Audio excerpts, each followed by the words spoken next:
You ever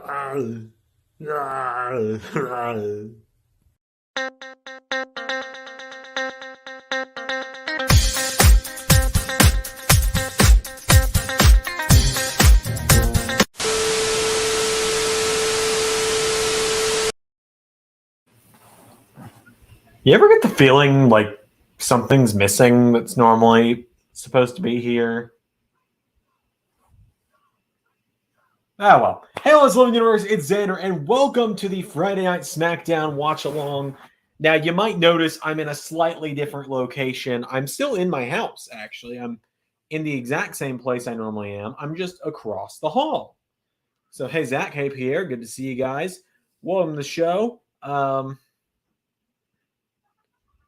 me get into the live YouTube studio real quick so I can monitor chat that way.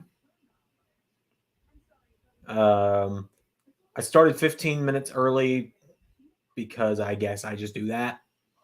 I should learn by now not to start streams 15 minutes early, but it's also good for me to start them early to make sure that I don't, have issues like this where you can see Adventure Time on the TV over my shoulder. I got to figure out how I'm going to handle that. Zach, I will get to your question from SmackDown in just a moment. I'm trying to decide if I'm going to need to move out of my grandfather's recliner. So yeah, to answer the lingering question of where am I, I'm just across the hall. Through that door is where I normally am. I'm across the hall in my grandparents' house because they are out of town for the week. And so I have full access to their side of the house, and I am doing my live stream from here in order to not disturb my fiance by watching TV in the middle of the living room live. I'm just kind of needing to make sure that I don't need to move myself, and I feel like I might move to the couch instead of being in the living room or in the recliners. As nice as the recliner is, got the microphone here. I've got my Ritz crackers, so I've got snacks. Fortunately, I'm very excited to find out about this White Rabbit. And like I said, I will get to Zach's question in just a minute here. Just so I'm not having to sit like this the whole time, everybody bear with me. I'm gonna just play a video clip or something for the next 45 seconds or so.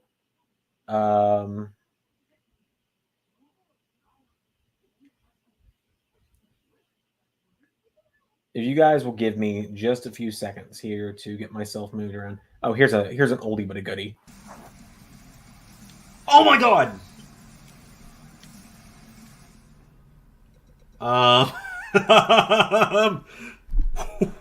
the fuck?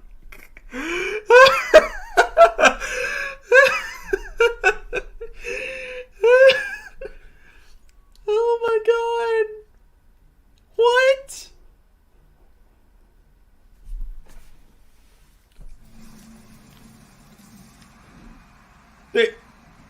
They hit them so hard they teleported into the ring. Okay. Zander, collect yourself. Let's try this again. I've got to save that clip, though. Okay, hi, I'm here now. And now Wilson the bird is in the background as well. So it's a very animal-filled house here is my grandparents. So ducking Bobby Fish faster than Tony Khan. Anna, my grandparents' cat is rubbing her face all up against the table that the laptop is on. Let's try turning this on to get some backlight going on. Nah, we don't need it. Okay.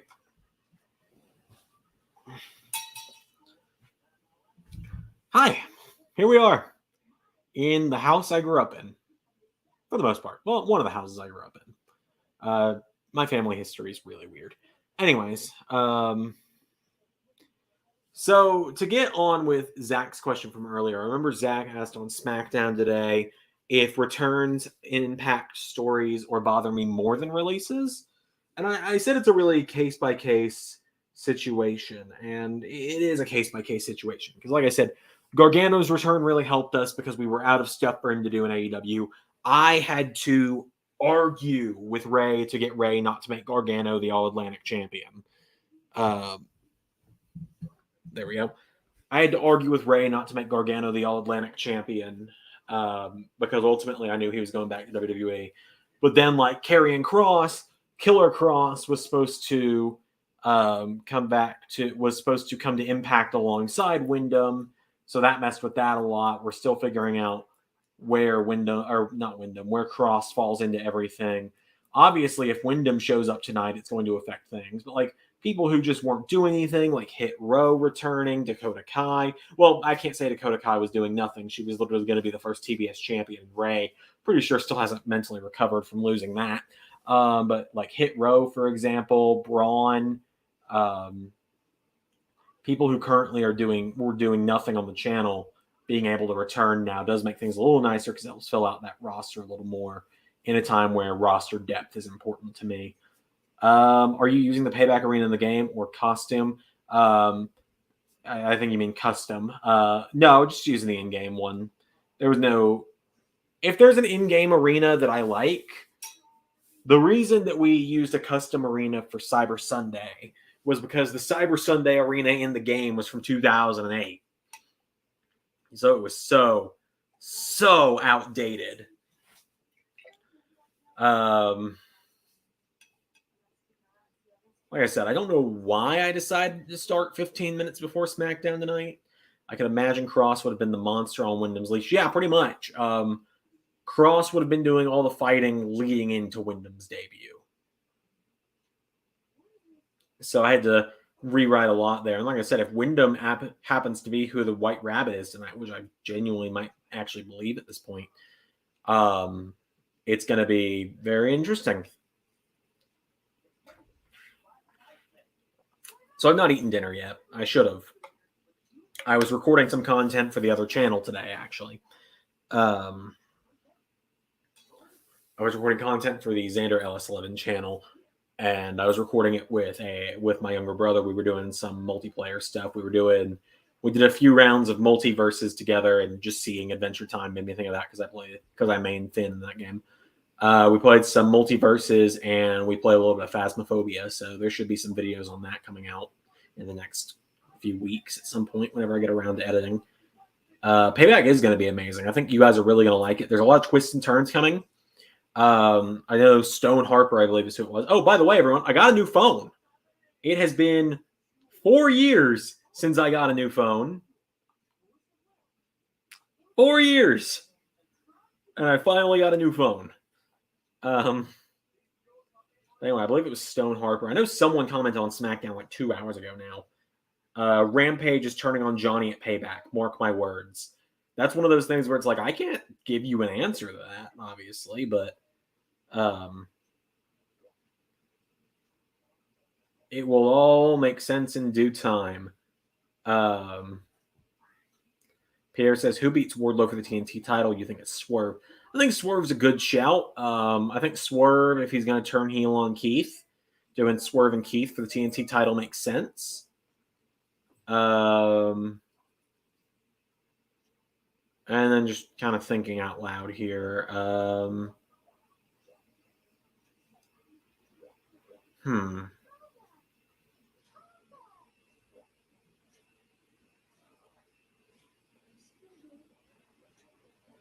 I remember when in season 3, the SmackDown Tag Division only had 4 teams. Yeah, that was fun. This time last year, we only had 4 teams on SmackDown. We had the Undisputed Era, we had the Robert Stone brand, we had the Viking Raiders, and we had the Lucha House Party. My, how things change, because now none of those teams are on SmackDown. Viking Raiders and Robert Stone brand are on Raw. Undisputed Era is gone. Undisputed Elite's in NXT, or in AEW, not NXT. And Viking Raiders are on Raw. Lucha House Party's gone. That's the 4th one. Sometimes they're in Impact. It depends on the day. I think Swerve's going to be AEW's top heel. I hope he is. He really seems to like it there, and Tony Khan seems to like him, so hopefully, yeah. Anna, please don't rub up against the laptop again. Thank you. I have recorded so much. AEW Universe is moving back to the PC soon. Actually, not this week, but there's probably going to be a cat like right here at some point. She is right here for me. Like she's just off screen. I guess it's almost time for me to move on to SmackDown. So how goes the modding for Dynamite? It's been great. Once I realized I was using an outdated version of Cake Tools, which is the modding tool for 2K22, I got the new version. I updated it, and the Dynamite Arena started working. I've got a lot of people modded in at this point. I do wish I had realized that I was just using an outdated version of the game in time to do the Rock and Wrestling Rager at sea, but we might just do that later in the season before we move on to 2K23. Also, if you guys can hear the TV in the background, please let me know because I'm really trying not to get a copyright strike. I've also got a message I need to check here real quick. Okay, good to know. But yeah, so far so good on modding for Dynamite. I recorded the first modded episode the other day. I think it was Thursday. I think it was yesterday when I recorded the first modded episode.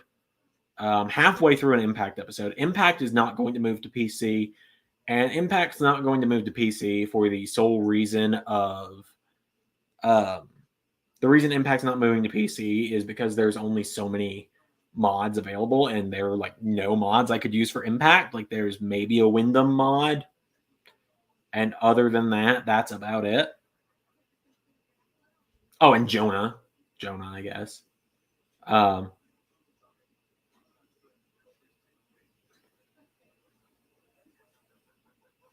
But yeah, so modding for Dynamite's going really well. In about 2 weeks, the week before the Rock and Wrestling Rager is when we'll get back on the PC for 2K for Impact or for AEW on 2K22. I'm very excited for that. Of course, Rampage will stay on PS4 because that's Ray's show, and as I mentioned in the episode, I'm not going to make him blow his money on a PC. All right. We are 3 minutes away from Smackdown.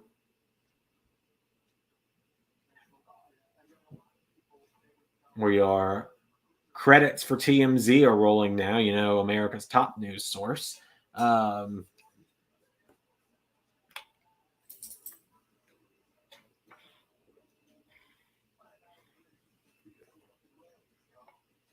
I'm excited. This is my first ever SmackDown? No. I was gonna say this is my first SmackDown watch along. No, I've done like 3 SmackDown watch alongs before. I did the SmackDown before and after Mania 37 and the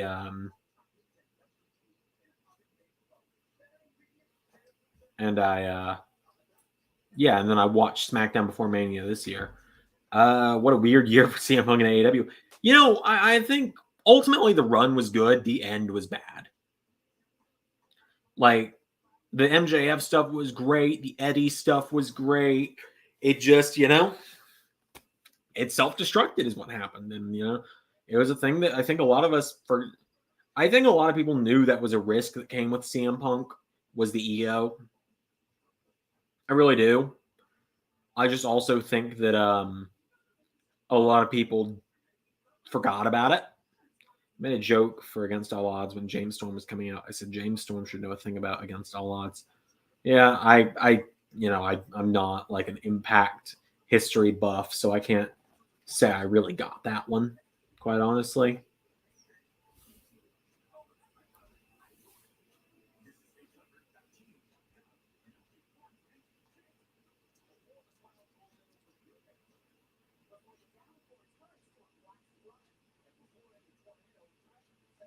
Sean.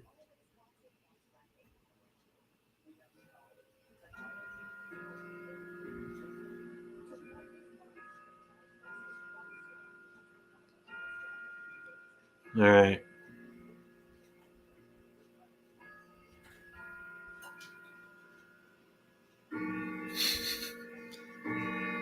Our nostalgia for Punk actually being back blinds us. So I didn't have any nostalgia for him. I had no nostalgia because I started watching wrestling after he was already long gone. So being on my grandparents' side of the house, there are like 3 clocks that are going to go off tonight, multiple times. The White Rabbit is the Eater Worlds. Hey, Hanzo. So yeah, this is also my first appearance on this channel since I shaved my beard off. So I guess has enough of it grown back to where it's not as jarring of a difference to everyone? Because I know it was like really, like, especially if you look at the thumbnail, that's where it was the day I shaved it. That photo was taken about 2 weeks before I shaved. All right, Smackdown starting up. We had about an hour and 23 minutes until 9:23, which is when the White Rabbit should arrive, I think.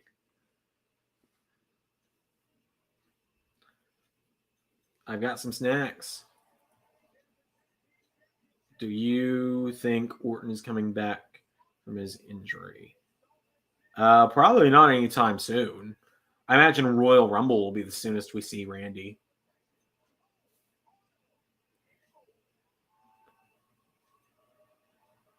Oh boy, it's Roman Reigns. Did you not see the news about the White Rabbit? What news about the White Rabbit? Thought 9:23 is the date. Well, it also flashes to be like a clock at one point. I'm gonna be real with you, Dom. I've been playing games with my younger brother all night.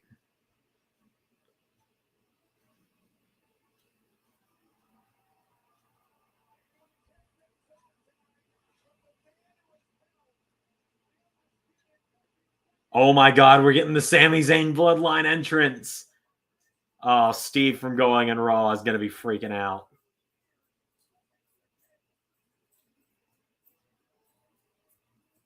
Oh, this is great.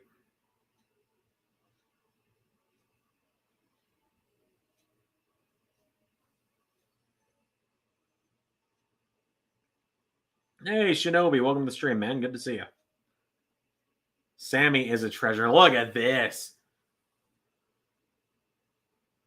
Bloodline in full force. I do love how everyone but Sammy gets a We the Ones shirt. Bray was caught training a couple days ago. I did see that, yeah. I also saw that they stripped Solo of the North American title on Wednesday because he technically wasn't supposed to be in the match. Makes sense.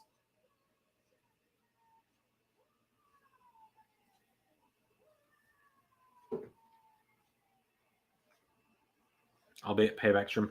I'm excited for Payback tomorrow. I'm excited to see everyone there. I hope everyone's going to enjoy Payback tomorrow because that's probably the pay-per-view I put the most work into. I mean, it's the first pay-per-view of the season, but I put a lot of work into this, into Payback this year, just because I really wanted it to feel like a really good show. I wanted it to feel like a good, like, fallout from WrestleMania. Also, don't mind me just absolutely scouring the background of my current image to make sure that I know the lights from the screen are hitting me, but I'm just making sure that the actual screen itself doesn't reflect anywhere. I'm sure it probably is reflecting in my eyes, but not much I can do about that unless I wanted to go put on sunglasses, and I'm not doing that at 9 o'clock or 8 o'clock at night.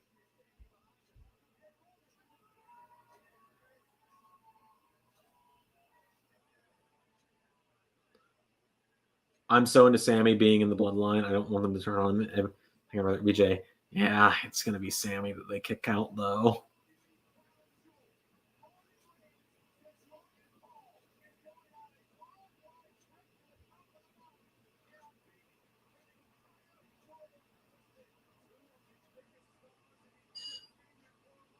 Oh man. November 5th for Crown Jewel, huh? Is that a Saturday?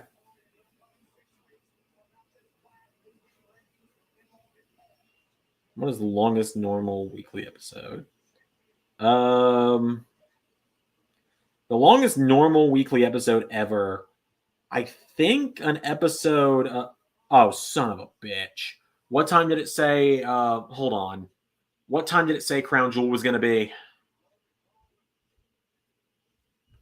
Because we might have to do a little bit of tweaking to the LS11 schedule. It doesn't say. Because there's supposed to be an LS11 premiere on the same day as Crown Jewel. But the longest normal weekly episode, I think, has been like a... Not counting like a premiering weekly episode. I think there's been some that have pushed just over an hour before. I don't even remember what the November 5th premiere is. Bloodline has to be in War Games, right? I'd imagine so. My only other thought there would be Judgment Day, and I just do not want to see that, personally. Judgment Day is one of those cases where the parts are greater than the sum of their whole. Is there a weekly episode where you hated the whole show? Oh, yeah. Plenty. A lot of it mainly in the 2K20 era. Season 1 has a lot of weekly episodes where I'm just like, those aren't good anymore. And I will be 100% honest with you.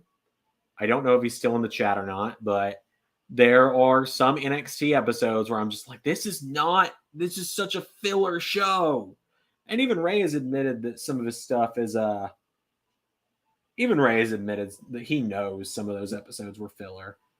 And it was, oh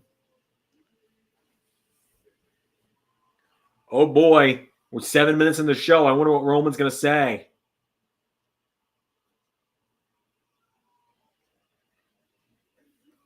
Oh, acknowledge me. Roman said acknowledge me. Where is it? I know I got it in here.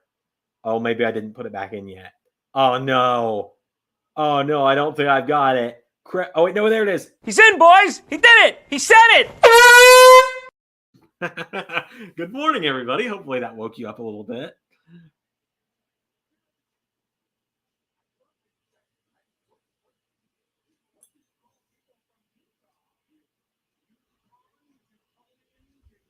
You good, buddy? There's a dog in the room with me, by the way. He might be willing to make an appearance on stream. We will see. I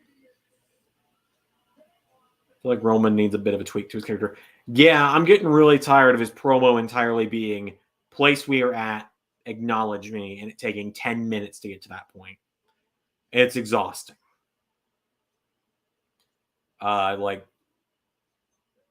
There's a reason why I started really messing with the tribal chief character towards WrestleMania, and Ray was a big contributor there. It was mainly him on those. When Roman Reigns eventually does return, because he will, there's a reason he isn't back right now in LS11. He will be back eventually, and when he is, it's going to be very different from what you're used to. It'll make sense, I promise. I am going to have some peanut butter crackers during this stream, just so everyone knows, or I'm probably going to. I might, play a video clip during a commercial break. Hi. I might play, a video clip or something during a commercial break. And, I might play a video clip during a commercial break and go raid my grandparents' kitchen, quite honestly. They're not here for a week. So someone's got to make sure their food doesn't go bad. And damn it, it's going to be me. Hi, Anna. You going to join me up on the couch? She's not.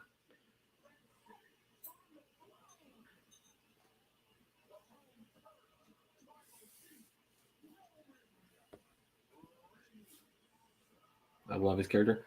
There's nothing wrong with loving Roman's character. Oh, hi.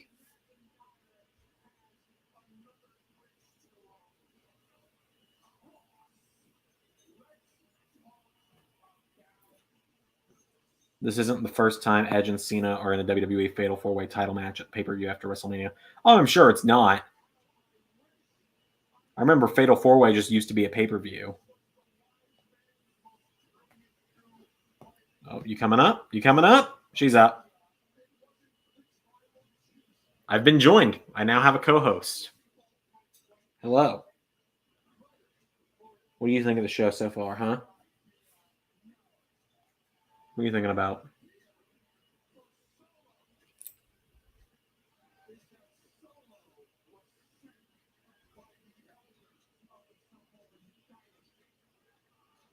Do not lick my arm.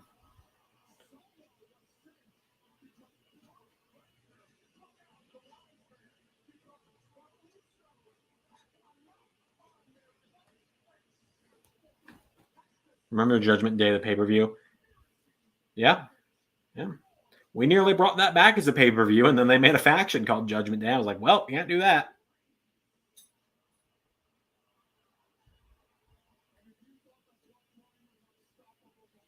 I have a thing to share, actually. I have something to share. So I am in college still, as many know. And at my college, we have to go to 24 cultural events in our time there. I am on my final semester, and I have gone to 15. I've actually gone to 17, but they've not given me credit for 2 of them, so I got to go talk to someone about that. One of them, we had to build a collage. And I'd like everyone to see what the first thing I put in mine was. The first thing that Zander Carver put in his collage that he had to make at this cultural event was a picture of Owen Wilson.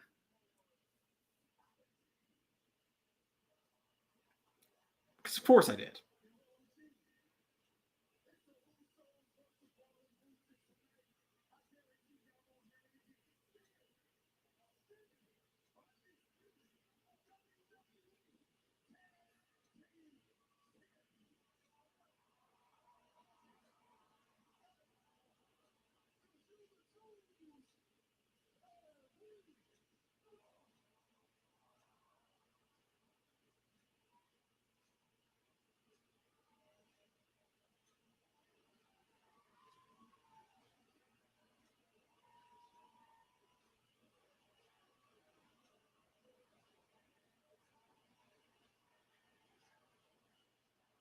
Owen Wilson. I guess you don't know all the same. I forgot a lot of people don't know all of it. Owen Wilson is the voice of Lightning McQueen in Cars. He's in a lot of movies. Hi. You just gonna join me for this stream? Just gonna sit here for the stream? That'll work for you? Okay.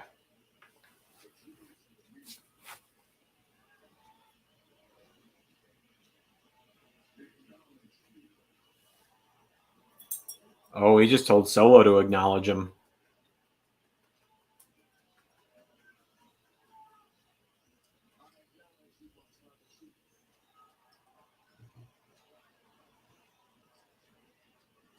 Sammy and Paul kind of hugging in the background.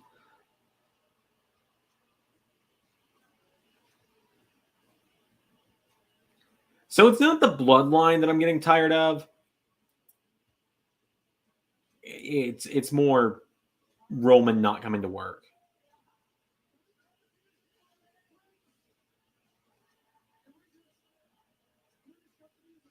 Oh no. Oh no. Oh no. Oh, Sammy, no.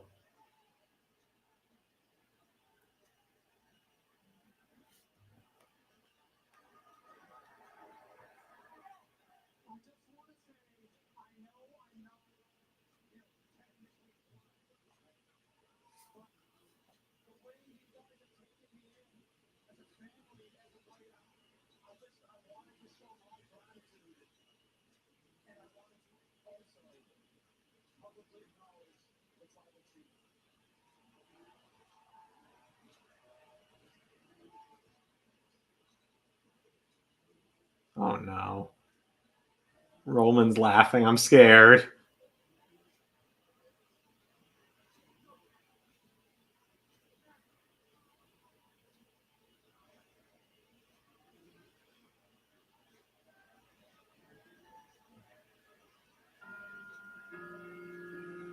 Oh, that's going to happen every 15 minutes, apparently.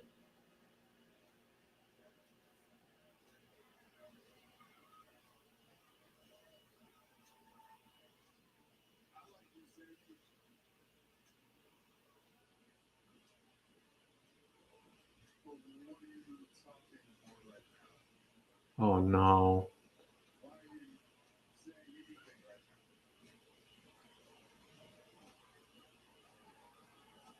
Oh no.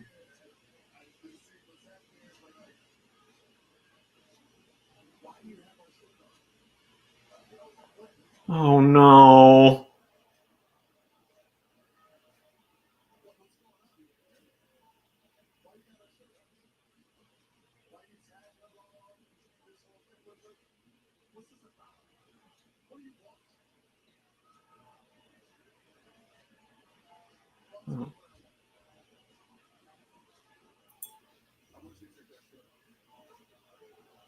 Oh no. And Jay just barking like a fucking chihuahua too.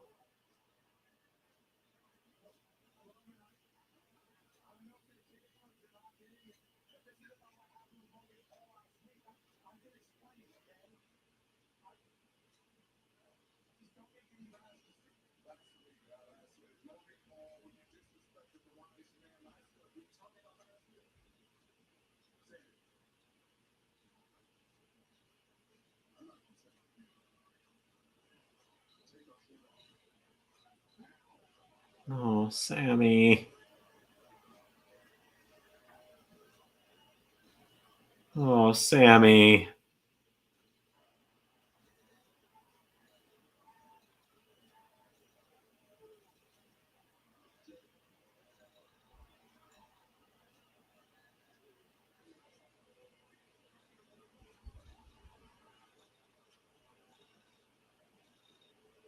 Oh no.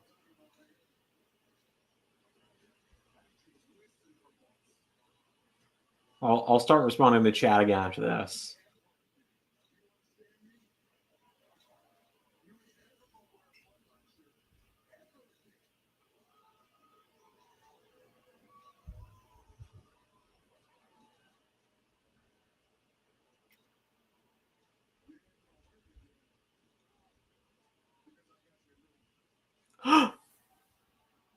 He gave him a new one.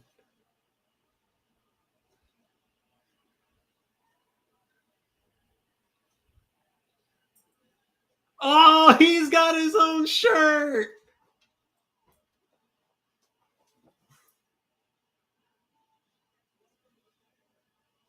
Oh, Jay looks furious.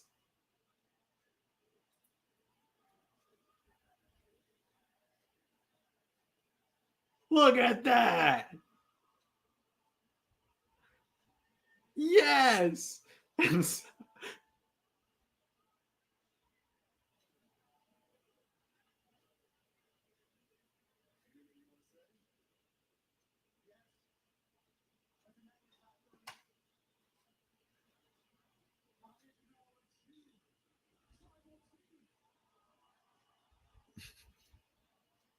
Look at that.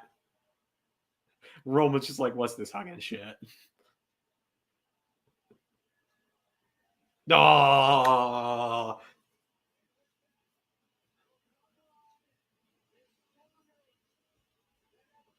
I love it. Okay, so back to chat. Pierre says, I saw your comment like 5 minutes ago. Loving the Forsaken. What made you guys decide to do that? So that was a me thing. I actually had to fight to get the Forsaken. I had the idea because I was the one that pulled the trigger on putting Solo in the Bloodline 6 months ago or whenever it was, and Ray was furious. Ray was like, "Yeah, I don't remember agreeing to that." I was like, "Yeah, because I just did it because I run Raw," and so Ray kind of kept pitching ideas to take Solo out, and I realized he wasn't gonna stop. And I was like, well, happy co-writer, happy life. Happy work wife, happy life. I'm kidding, of course. But anyway, so I agreed and kind of reluctantly took him out by having Valter kick him out with the wins there and Roman putting him down and telling him to get lost. And ultimately, Solo going away, I was like, well, we got to bring him back. He can't just stay gone. And it was really funny. The reason Ray didn't like him was because he was in NXT 2.0. And he adds nothing to the bloodline, is what Ray was telling me. And so finally I was like, well, Solo's gonna have to come back in some way. And I was like, well, if I'm gonna bring him back and he's gonna go against the bloodline, he's gonna need backup. And, I thought about it and I was like, well, Tama Tonga and Tonga Loa are part of the family, but that's a little too unrealistic. And I realized that, it feels like it's an inevitability. It feels like WWE is eventually going to sign Jacob Fatu to the company. It feels like he's going to be in WWE eventually. I was like, well, what if he showed up? Because he kind of is an outcast of the NOIE family. He kind of is an outcast. He kind of is a Forsaken one. And that's where I got the idea for the name. The Forsaken was started with him. And I was like, well, what if Solo comes back with him? And they're against like the Usos. And then Ray started getting in on the idea. And he pitched the idea of Jimmy saying, I ain't doing it anymore on the Raw before WrestleMania and walking away. And so Jimmy would join the Forsaken then. And that's led to the Jey Uso story where it's like, the kind of story here that I'm trying to tell, and hopefully you guys are interpreting it this way, is Jey knows. Like, Jey knows that Roman went too far. Like, he knows that Roman Reigns was more concerned about himself than the family. But he also doesn't want to go into this faction that is opposing the family and going against the beliefs of the NOI name, which is why he's got to fight his brother Solo tomorrow. Jimmy at this point doesn't want to fight his twin. Jimmy and Jay was actually the original match for the pay-per-view, but I was like, it's going to be hard to call, isn't it? That'd be, unless, I put Jay or Jimmy 1 back in like the half face paint or something, and I just did not want to do that.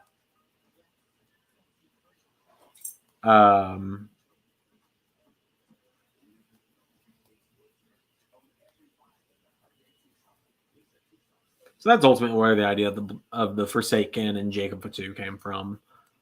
I think I'm going to run a quick clip here if SmackDown's not immediately back on the air, which it is. I was going to run a clip and run the kitchen to try and get a snack other than peanut butter crackers, because I've had peanut butter crackers a lot lately. But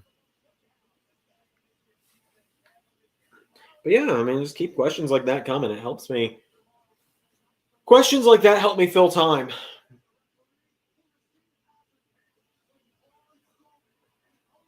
All right, we are 1 hour away from 9:23.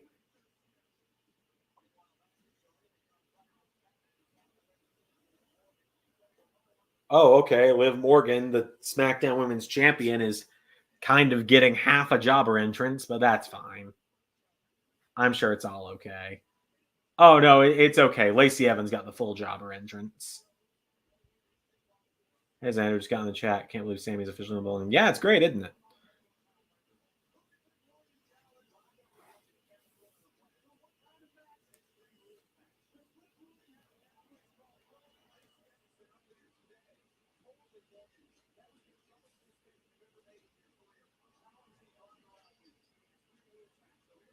So, hey, good to see Lacey Evans is still around.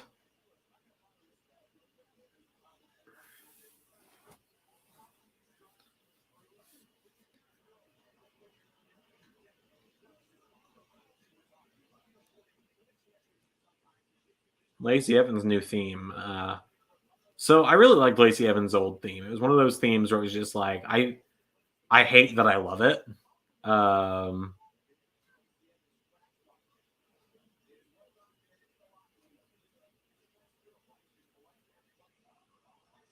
I liked her old theme a lot. Her new one is surprisingly also just as good.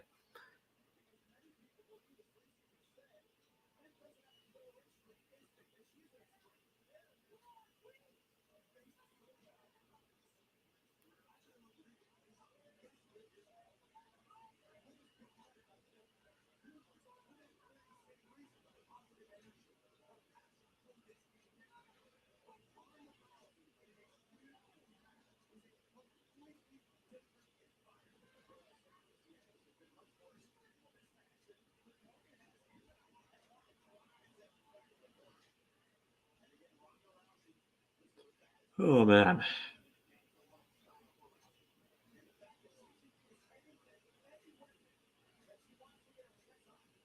So who do you think is going to be in the men's War Games? I really hope it's Roman and the Usos and Solo and Sammy versus Kevin, DIY, Drew, and Cross. So in Discord, that was very similar to what I pitched. I think just instead of Cross, I had Sammy on the good guy team with Kevin, Drew, and Gargano. Because, I love DIY, but I'm starting to think they're not going to do it. I'm really starting to worry that they're not going to do it.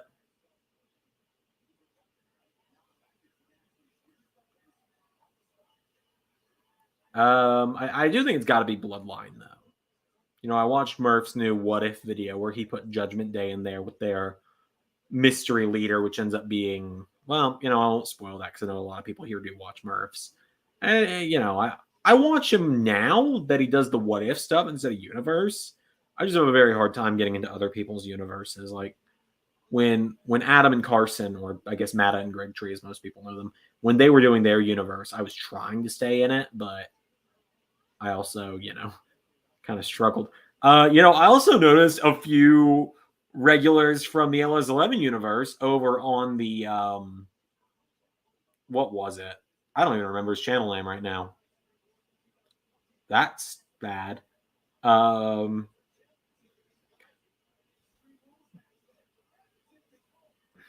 Grizzly Entertainment, that's his name. I know there's a few regulars from the LS11 chat over on Grizzly Entertainment. Surprise, everyone. I was commentating another person's universe a couple weeks ago now. That was kind of weird. All right, we are now on a commercial. Now I'm going to run to the kitchen. How about the Ring of Honor? Did you have enough of the Ring of Honor trailer last week or 2 weeks ago? Too bad. On October 29th, 2022, LS11 Universe presents Ring of Honor Supercard of Honor. Samoa Joe battles Colt Cabana over the Impact World Championship. Ring of Honor legend Bobby Fish takes on Blake Christian to crown the Pure Champion. The Kings of Wrestling meet the Briscoes to crown the Tag Team Champions. AEW's Powerhouse Hobbs takes on Impact's Joe Hendry over the Ring of Honor Television Championship. Willow Nightingale meets Allison Kay to crown the first Ring of Honor Women's Champion. And in the main event, Dalton Castle goes one-on-one with Roosh as we crown the first Ring of Honor World Champion. But wait, there's more.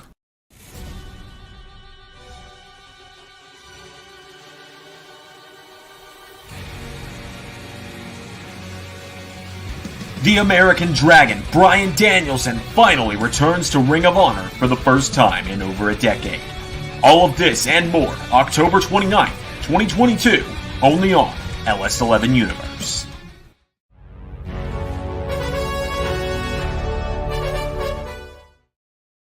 So I didn't even get a chance to look in the kitchen because both cats decided they wanted to go outside, and then one of them was indecisive as shit for 45 of that 100 of that minute. 45 seconds out of that minute and 10 seconds. So I had like all of 20 seconds to actually look in the kitchen, and I did not find anything.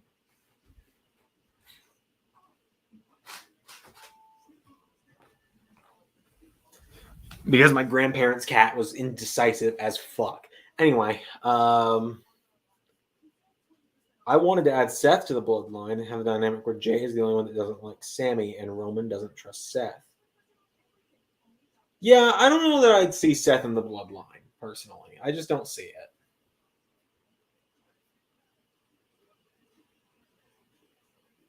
But yeah, I'm kind of annoyed by that. So if you guys don't mind, I'm going to run one more clip.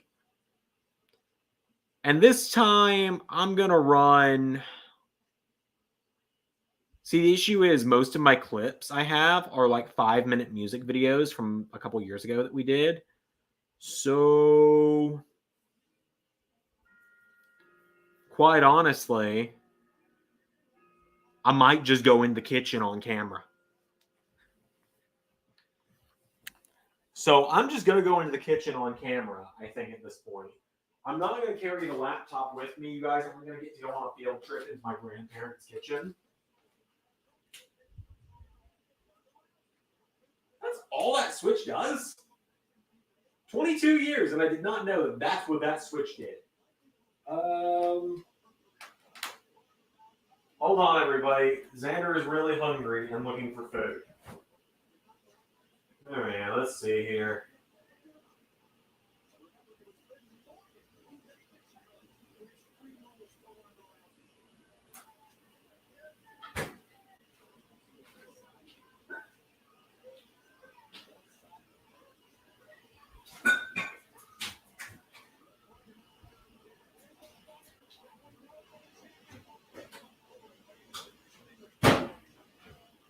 Okay, at this point, I give up. I'm just going to eat peanut butter crackers for like the 9th day in a row.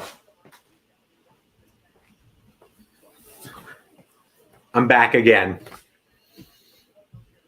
I didn't go to the grocery store today to get snacks myself either, so this is kind of on me.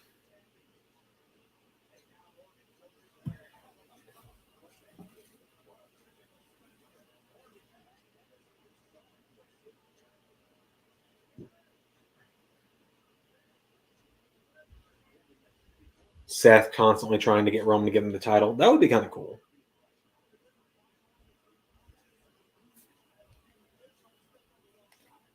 How about a Nexus return for AEW? I'm probably not going to do that.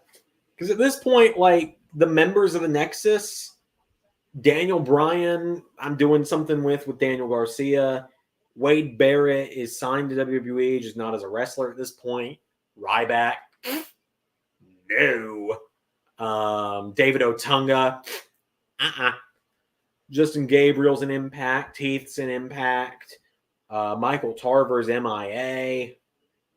Why was there a broom under the ring? And then there's an 8th person in the Nexus. Darren Young. I like Fred Roser. I do. I think he's a really good wrestler. He's not got much character to him. So, Nexus is probably someone you'll never see in LS11 Universe.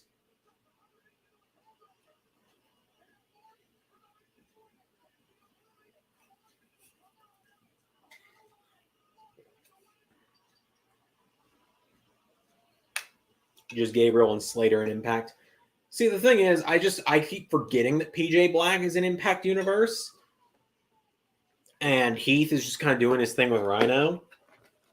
Sometimes, occasionally. It's a matter with Heath of just... I always forget about him. And don't get me wrong, I like Heath. No, it's fine. You don't have to apologize. I don't mind when people pitch.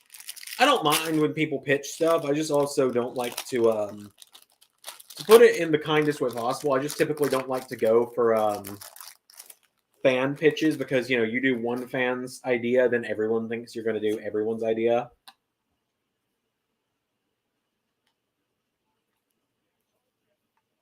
And there have been times where, like, fans predicting stuff has led to things actually happening. Like, someone predicted Biff Busick, formerly Oney Lorcan, to be in the Call Your Shot Gauntlet at the first Bound for Glory. That led to him actually being brought into the Impact Universe.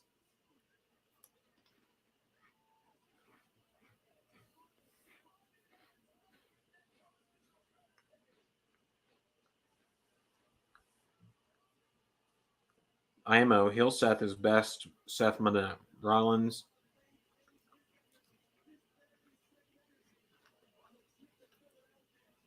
Close second to Authority and Messiah.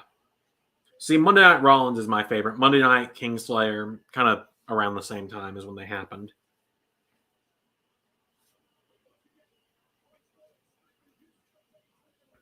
I guess Monday Night Rollins was kind of end of 2017 into 2018.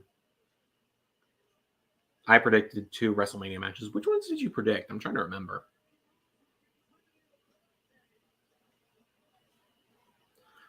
Because sometimes, you know, I do try and tease things very early. Like, God knows we teased something. I think Messiah is just 3rd because of no fans. Yeah, that's the unfortunate thing with the Messiah gimmick, was that it didn't have fans to really play off of much. The Messiah story is Finn versus Seth, AJ Roman. Yeah, you did just straight up predict that. Like, I think you straight predicted that before the Chamber was even announced.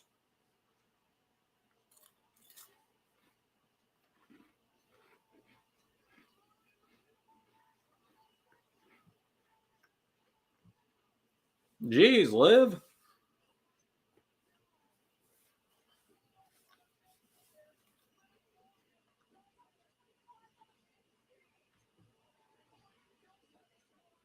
Damn, Liv.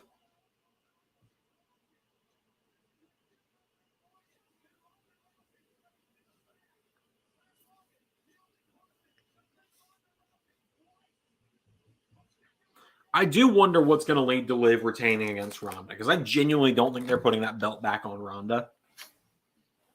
I think they genuinely might do. I think they're going to do Ronda and Shayna as a tag team, which, quite honestly, kind of mad I didn't think of it first. But at the same time, Strike Force of Shayna and Ivy has just been so fun for me, if people couldn't tell from Raw a couple weeks ago. Or last week.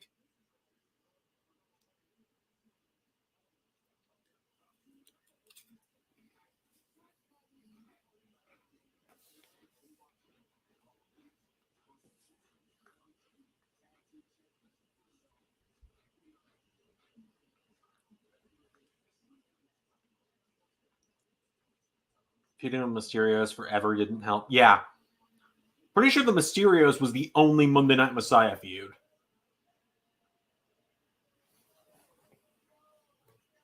Like, oh, there was a come with me QR code. Hold up.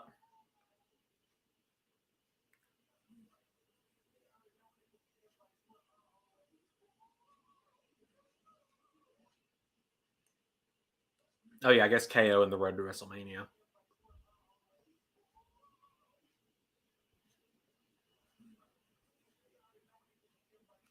Okay, I can't catch it. Oh, hey, Nakamura. Let's see if anyone got the QR code in time, because I didn't.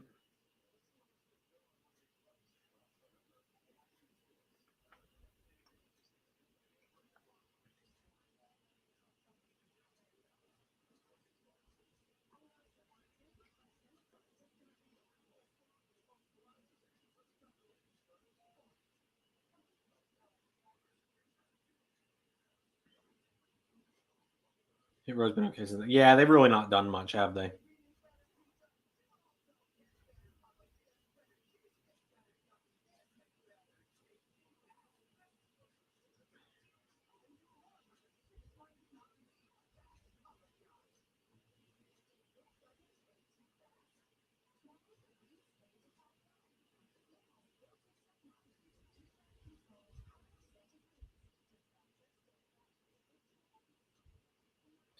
I'm just scrolling through Twitter at this point to see if anyone got the QR code, because I did not.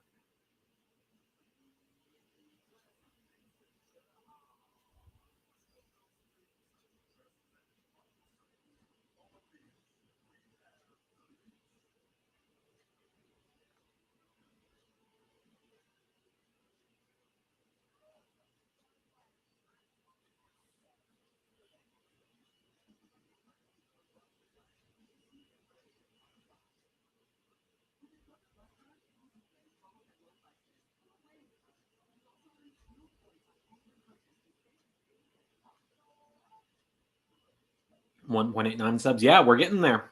We're almost there. If I open YouTube Studio at this point, I can tell you exactly how many we have. We are currently at 1982. I did see the QR code, Dom. I did. I couldn't scan it in time, but I saw it.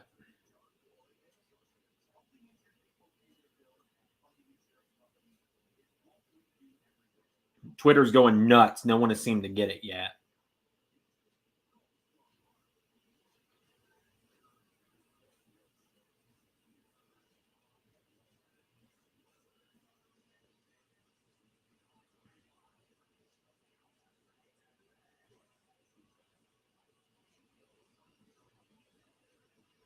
Let's see. I think it's one of hesitantly, yes.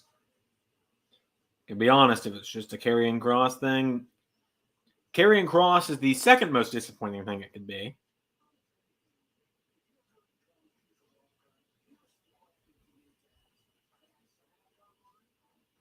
The most disappointing thing it could be would be yet another Edge repackage.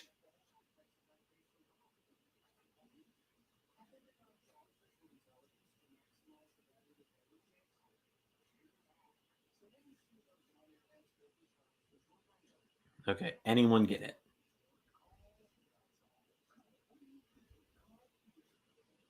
Okay, someone got it.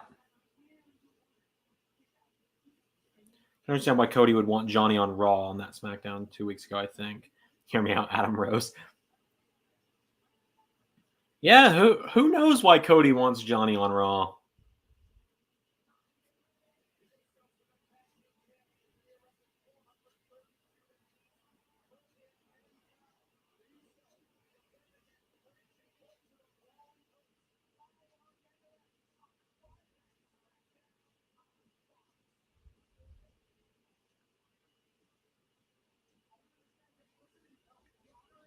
Okay.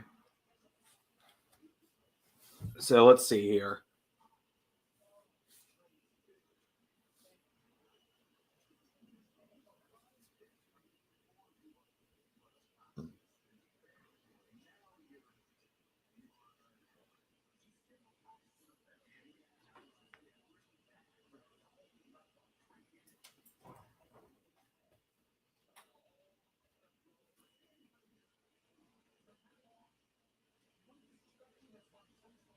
All right, QR code reader.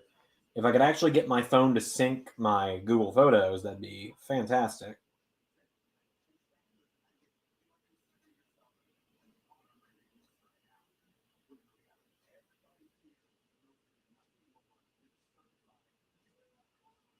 Whoa, Solo just oh my God, Solo.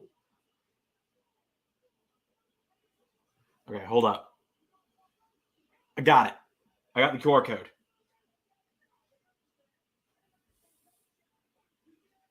Okay, it's just the feed your head video, I think. Oh no, okay.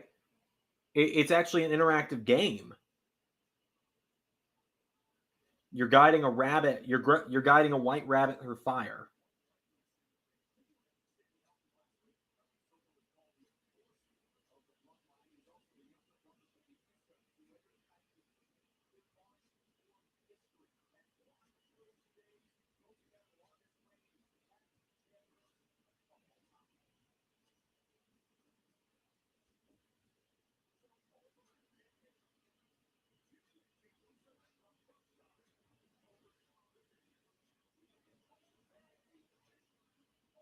I'm trying to. You'll get coordinates to Rogers Stadium. That is where Raw is next week. Interesting.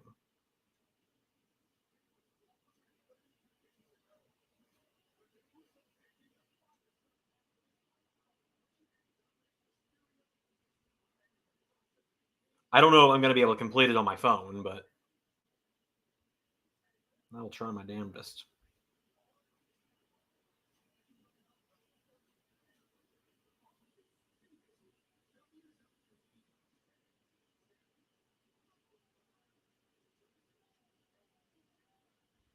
I got it.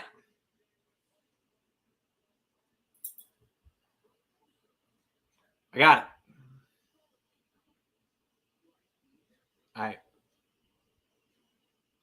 It went away, but I had it.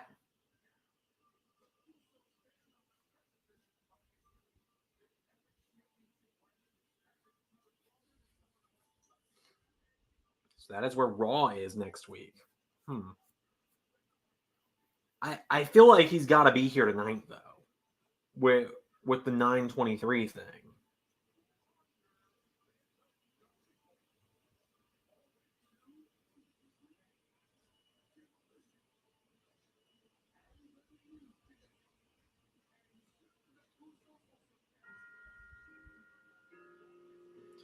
Do you like the idea of the undisputed Universal WWE Champion?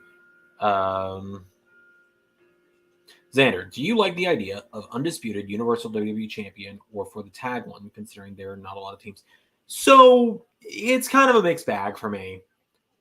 When there's enough talent to make multiple rosters, I think there should be separate rosters and separate championships across both shows. The tag division is getting so full at this point. Like, let me pull up WWE's roster real quick. Like, SmackDown's got Los Lotharios, Maximum Male Models, Hit Row, The Usos, Brawling Brutes. Hold up, I'm getting there. There's already 5.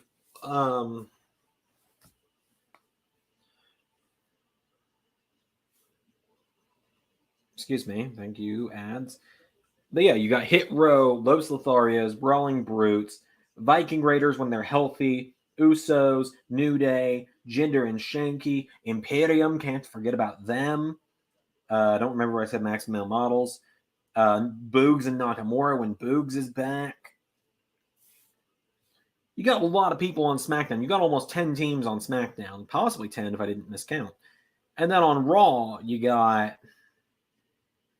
So USA Network's won a world title, but not a lot of teams are in contention. Yeah. But then on Raw, you got the Street Profits. You've got Cedric and Ali recently. You've got the Judgment Day. You've got... Let's see. You don't have as many on Raw. You've got Alpha Academy. Okay, you've only got 4, and Miz and Ciampa, if you count them. You got 5 on Raw. But there's plenty of teams you could make, and like there's plenty of NXT teams that are ready for the call-up. Judgment Day's been a fail, in your opinion? Yeah, I was mentioning earlier, Judgment Day right now feels like the separate entities are greater than the sum of them all put together. Ooh, nearly dropped the peanut butter, and that would have been depressing.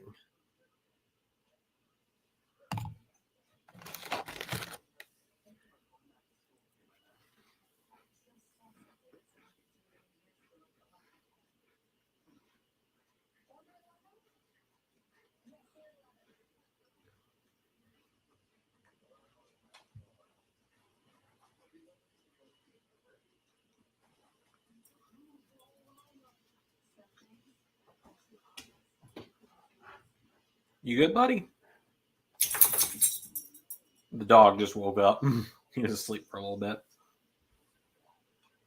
All right, we are potentially about 30 minutes away.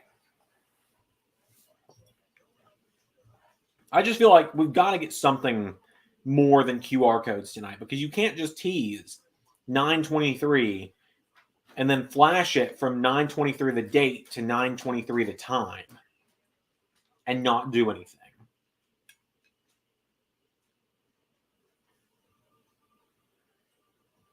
I was hoping Judgment Day could be like the Ministry of Darkness. Yeah, that's what I was thinking about them too, if they do Murph's idea, which they could.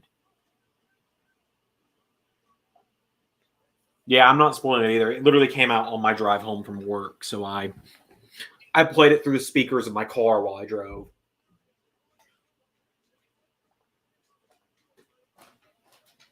It was a cool idea.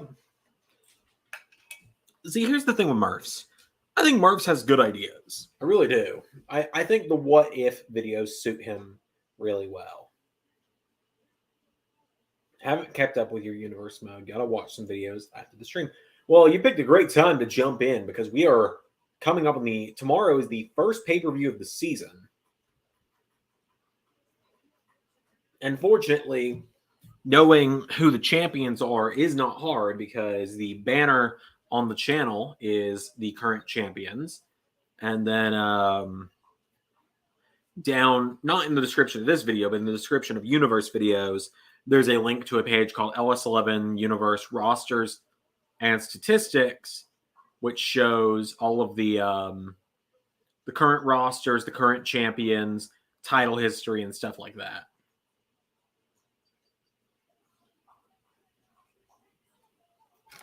New Day cosplay gear is always the best. New Day always have great gear.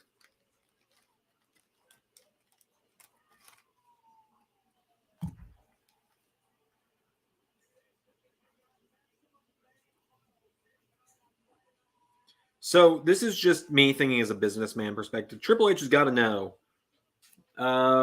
Is it current WWE superstars, legends, etc.? So it is current. It is all based on the current day.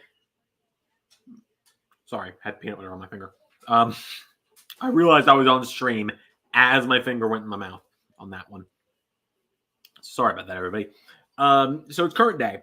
It is current day WWE, current day AEW, and current day Impact. And there are some kind of more fantasy signings on some of them. Like WWE has Jacob Fatu, who's not currently signed. Whereas like Impact's got Samoa Joe instead of AEW having him. AEW's got Chris Hero, who's not actually there, stuff like that. But it's very realistically based.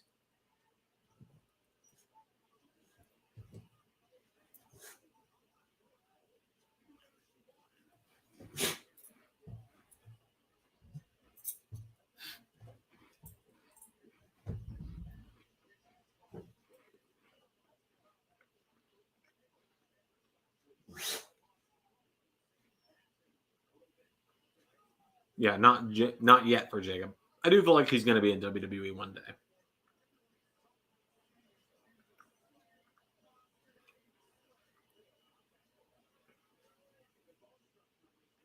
Have you thought about merging the brands into one pay-per-view, almost like Raw versus SmackDown versus NXT? No, because I don't really like doing brand versus brand. So where I was actually going with the whole businessman perspective, and then I got distracted by the dog being a dog.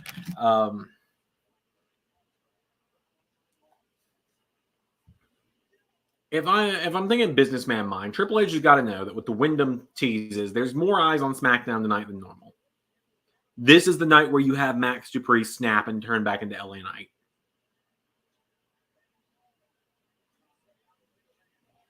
Like, this is the night where you have him snap.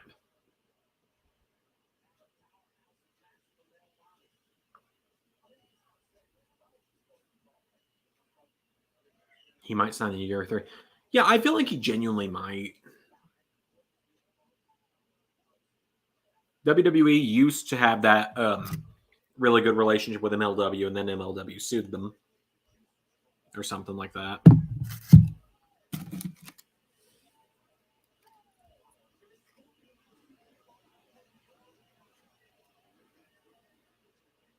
There we go.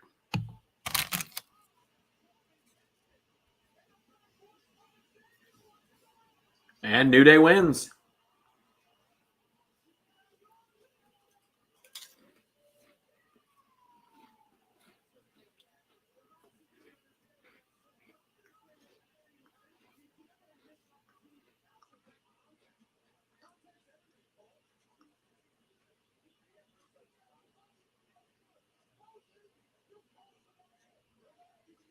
Oh, hang on.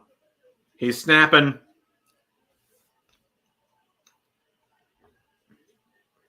Give him a mic. Give my man a mic.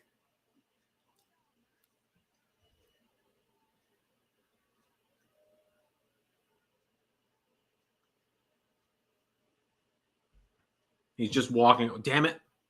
It's still a slow burn thing. Damn it, Triple H, and you're slow.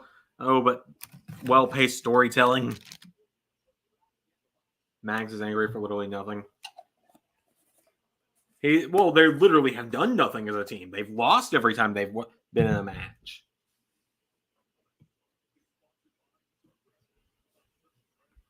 I need them to turn him back into LA Knight before the roster cutoff point for 2K23. Because so help me God, if he is Max Dupree and he is a manager that you can't play as in 2K23.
Oh boy, they're doing the whole reinforce the ring gimmick.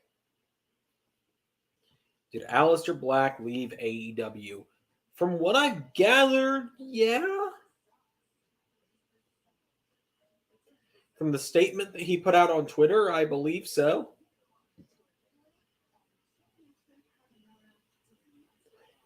Given how personal his reasoning for leaving is, I've tried not to talk about it or speculate on it much.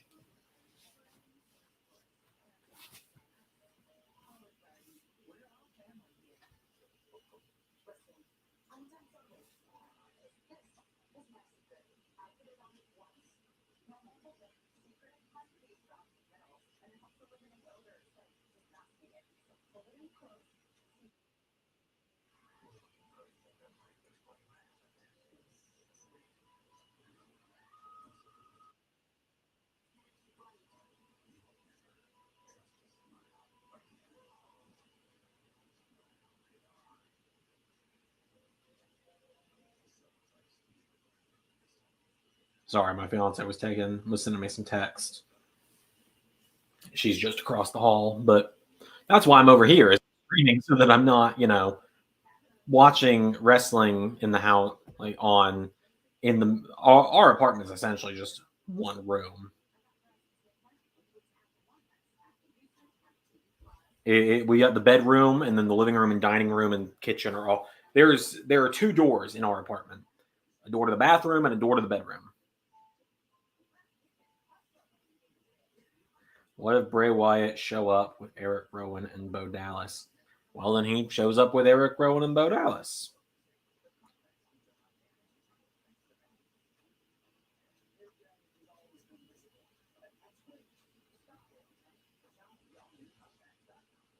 I don't know that Bo Dallas would show up with him, but, I could be wrong.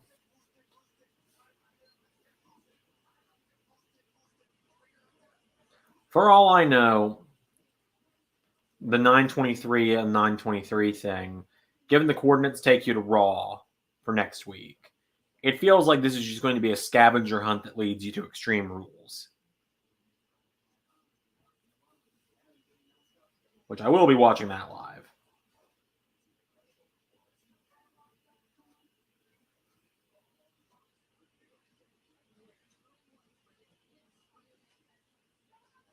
Thank you, Joseph.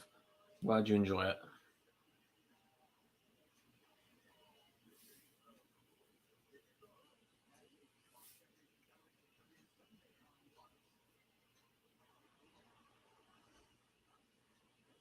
All right, about 25 minutes until 9:23.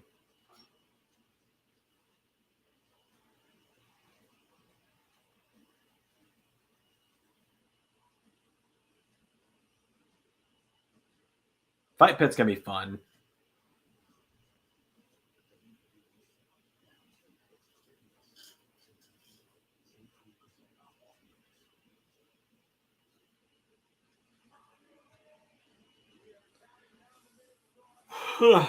So I guess the main event is the tag title match, as it should be. If you got a title match, it should be the main event.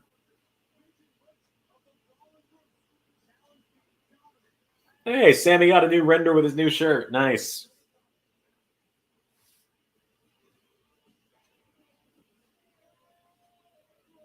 Oh, Drew Gulak has joined the party. As has Sonya Deville.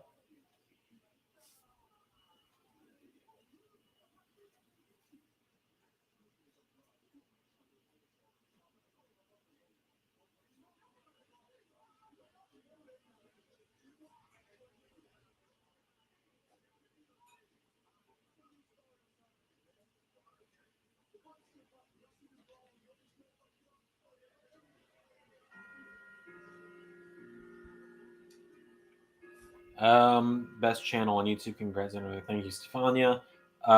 If Roman isn't in War Games, it should be him versus Seth at Survivor Series. It's the 10-year anniversary of the Shield. That I can get behind. You're going to hear that a couple times. For those that haven't been here the whole stream, I'm in my grandparents' house, which is why there's a bird back there. Given I don't like birds, that is my grandfather's bird. I'm streaming from their house tonight so that I'm not sitting right in the middle of the living room interrupting my fiance.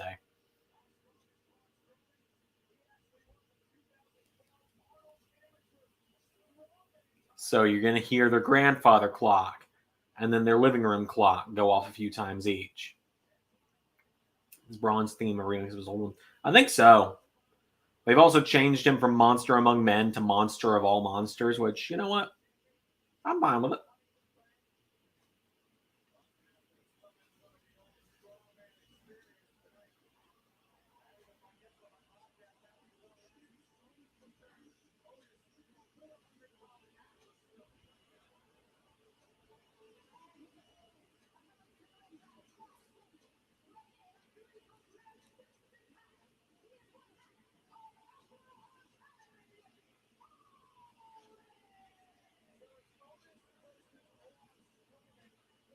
They're eventually going to have to do a draft where they fully separate the brands again, especially with just how big the roster is getting.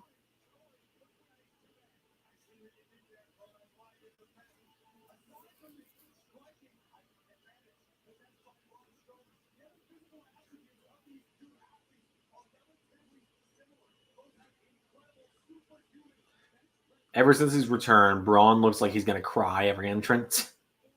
Kind of. They use Chad Gable so poorly. Yeah, just a little bit. But hey, you know what? Chad Gable is funny at least, so he's at least getting TV time, which is more than some people can say. I don't know if I'm going to be able to sit like this for long because it's not a very flattering stream position. That, and I'm used to sitting like this in therapy. So otherwise, I might start venting about my terrible relationship with certain people in my life. So I probably shouldn't sit like that for long. Everything has been 10 years of the Shield, yet they're arguably all at their peak right now. I don't know if I worded that right. Yeah, no, I agree. Which they're all in their mid to late 30s now. So, like, give me a second. I can 100% confirm that. But, you know, when they all debuted 10 years ago, they were essentially kids.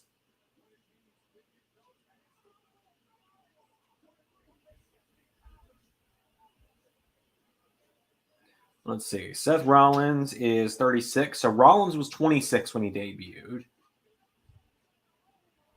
Roman was 27.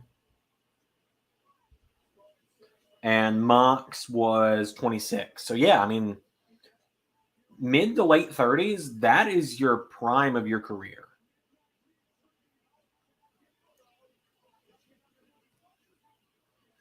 Heavy Machinery name drop. Tucker could come back and they turn on Gable. I'd be down for that. Get Gable doing single stuff or give him someone else other than Otis. Hell, bring. Would you suggest watching AEW? So I watch it. I watch AEW every week. But I will admit that some weeks it's not been as good now as it used to be. I think I'd suggest at least giving it maybe 2 to 3 weeks of trying it. And if you don't like it, you don't have to keep watching it. That's how I feel about it. Like, the reason I still tune in every Wednesday night is, one, it's become a part of my schedule at this point. And two, there is still always stuff I can enjoy on the show. AEW or WWE. So my thing there is I enjoy both. So why should I have to pick? You know? Currently, I'm enjoying Raw and SmackDown. More so Raw. I don't watch SmackDown each and every week. I think I more so do enjoy SmackDown some weeks. It just depends on the week, honestly. Like, Grand Slam this week was fun, but I really think I enjoyed Raw more. But then a couple weeks ago, I don't remember exactly what all went down, but like, it just depends. It would be cool to see how they would do the Shield Triple Threat now. I can't believe it happened at Battleground. It happened the day before my 16th birthday. I was in this very spot, actually. Where I am sitting right now is where I was during the first Shield Triple Threat, except for the TV, instead of being there, was over there. And my grandmother was watching it with me because it was the day before my birthday. I couldn't drive yet because I was only 15. And I was taking care of her for one night while she was recovering from knee surgery. And my mom and grandfather were on their way to go to my mom's hometown, several states up in Indiana. And that was the first time my grandmother had ever watched wrestling. She was watching it because I was watching it, and she couldn't really do much. And the Shield are my favorite faction of all time. Rollins, Reigns, and Mox, three of my favorite wrestlers. Rollins, all-time favorite at that point. Because I'd only been watching for 2 years at this point. Rollins still one of my top favorites right now, but I do prefer other wrestlers to him at the moment.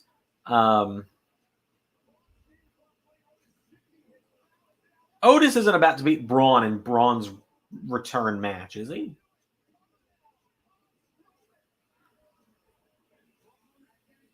But yeah, I remember really enjoying the Shield triple threat.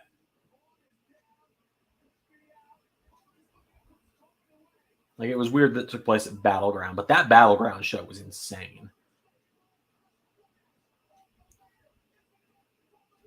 I can't because I only have Fox, but from clips of AEW now, it feels like every other company. Yeah, it unfortunately has just kind of lost a lot of its uniqueness. Top three right now. In no particular order, Keith Lee, Tommaso Ciampa, Rhea Ripley.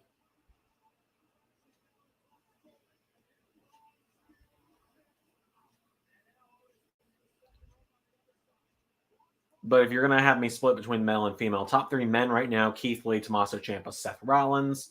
Female, Rhea Ripley, Toni Storm, and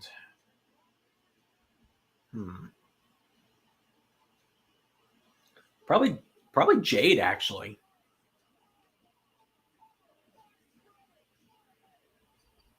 What do you think of the Nexus if Brian hadn't gotten fired? I don't think Brian getting fired had much to do with how the group went at that point. I really don't.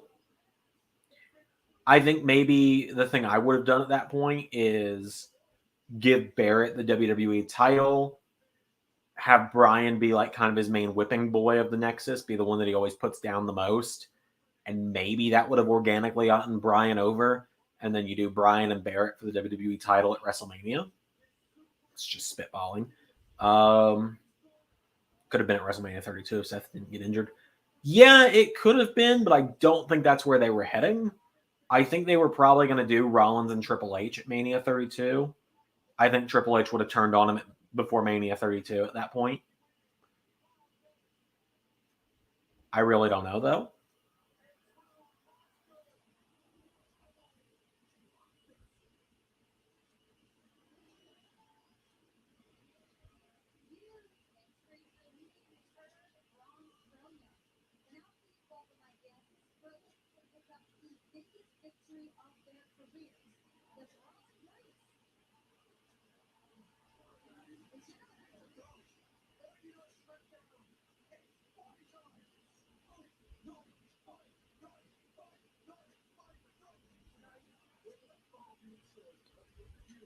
We're step by step getting closer to Pete Dunne. He talks now. He does talk now.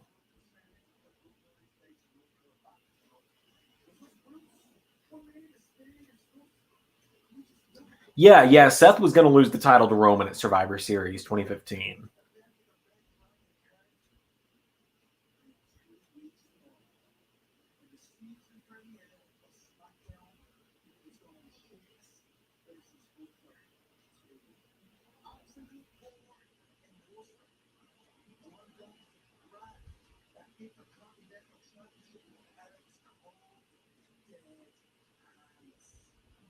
Smart of them to run Sheamus Gunther too in a couple weeks.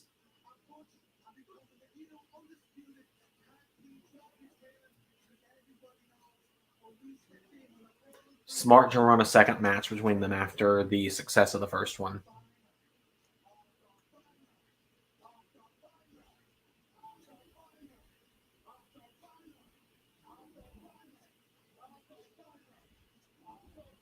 Where'd Pete Dunne go? He just ran off.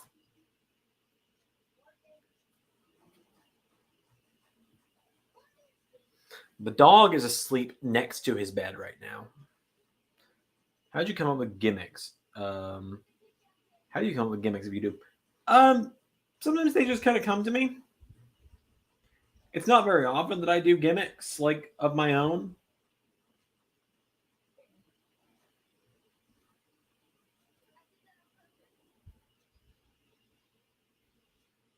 But yeah, it is typically just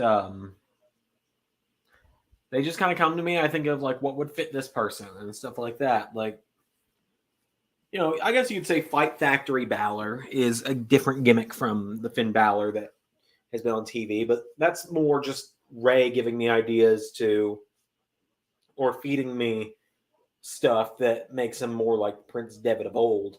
God,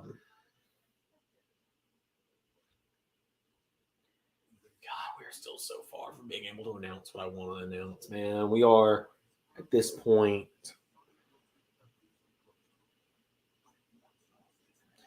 We are still 28 weeks away from me being able to make a huge announcement, like the biggest announcement in channel history. It's half a year away at this point. But I want to talk about it so bad that I know I can't. Yeah, there's no universe mode announcements today. Just with the pay-per-view being tomorrow. Since so much happens this week or so much happens tomorrow, and then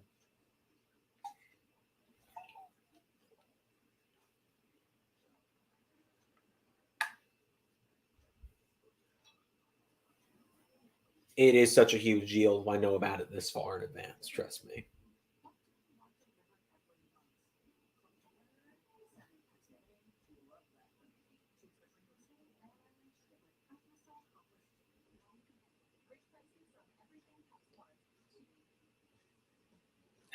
I want to talk about it so bad, but like I said, I know I can't because Ray would kill me.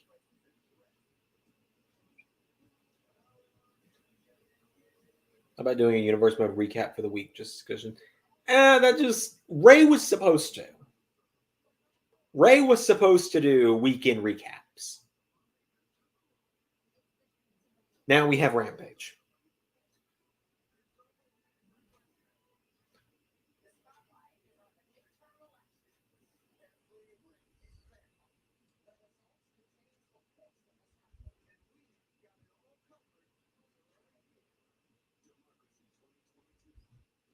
So yeah, that's as much as I can think to say there is just, yeah, I don't have the time to do weekend recap videos. And Ray was going to do it, and then it just didn't happen. So now we have Rampage.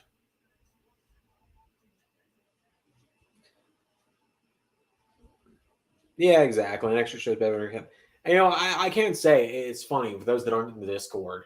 You should join it for sure. There is a join link in the description of every universe episode.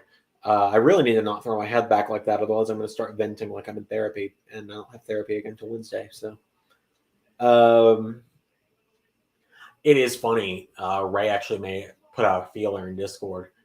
We are 4 weeks into Rampage now, and Ray is already kind of considering, is this working? Should we have done NXT instead?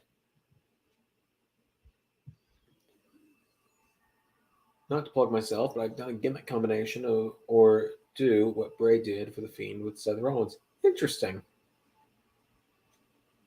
Oh, hey, Drew McIntyre.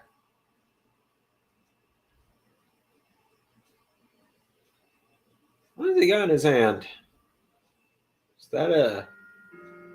Is he gonna challenge Kross to a strap match? Is that what he's got there?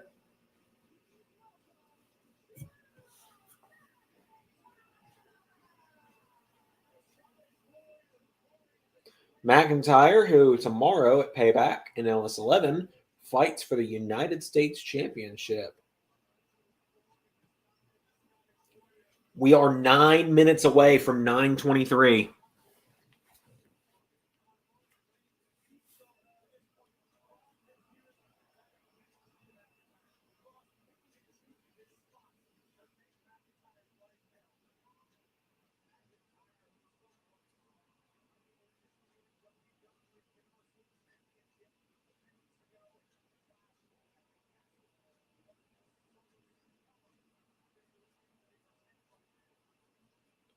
If so, their match will be happening at 9:23. I'm very curious.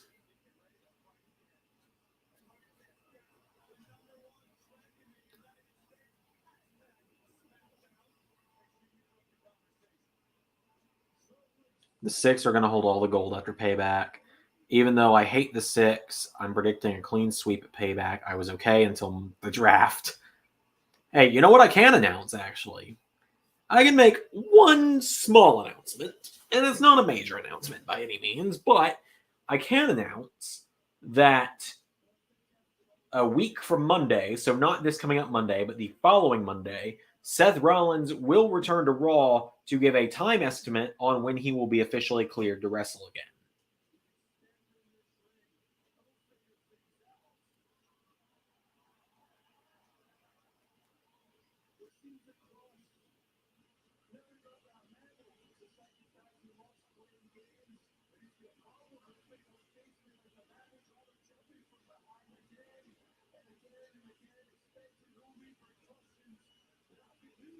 It'll make sense, I promise.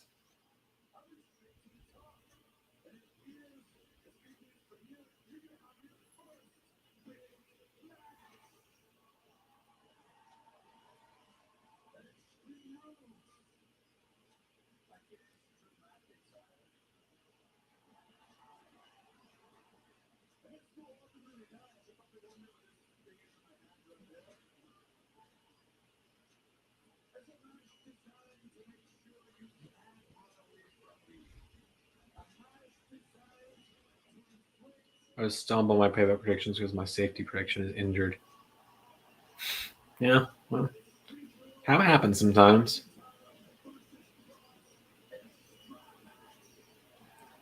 Also, Cena's 8 to 9 months before. Unfortunately, his time is up if he doesn't win the WWE title. He could win it tomorrow. For all we know, he wins it tomorrow. Time will tell, though.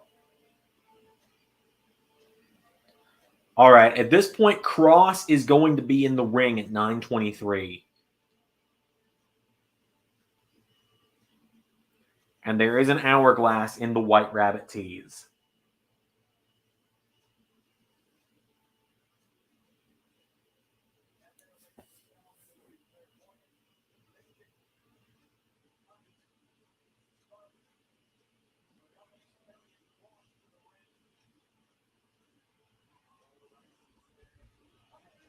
Here we go.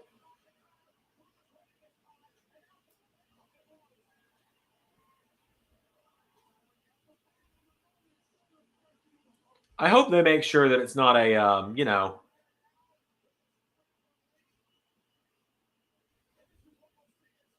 hopefully it'll be the good kind of strap match where we're strapped to one another and we're going to beat the shit out of each other, not we're going to get strapped to one another and then have to touch the corners.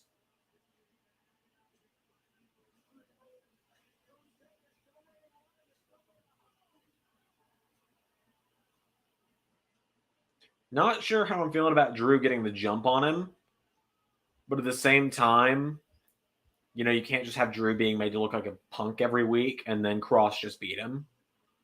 So Drew having learned from the sneak attacks makes sense.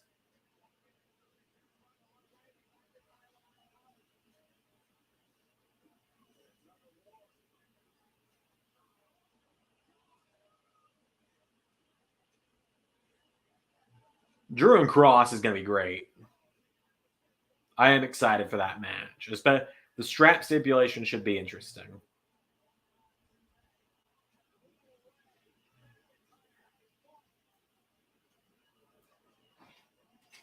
Ooh.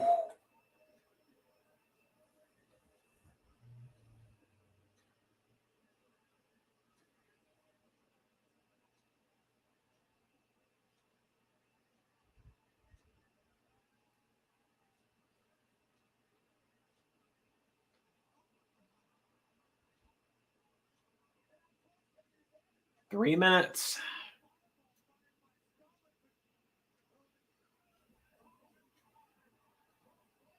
Yeah, I'm not sure how I feel about, Drew getting sneak attacked and then getting the jump on him. Although, there we go.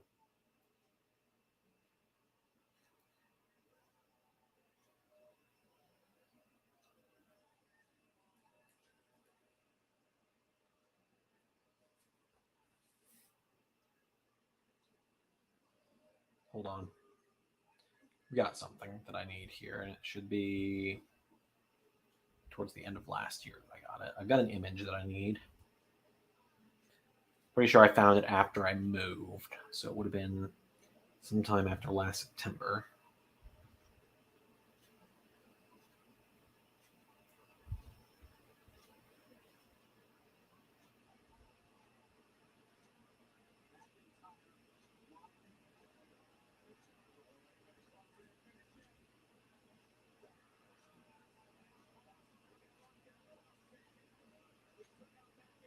I don't know if I still have this meme or not, but if I do, it's going to fit very perfectly.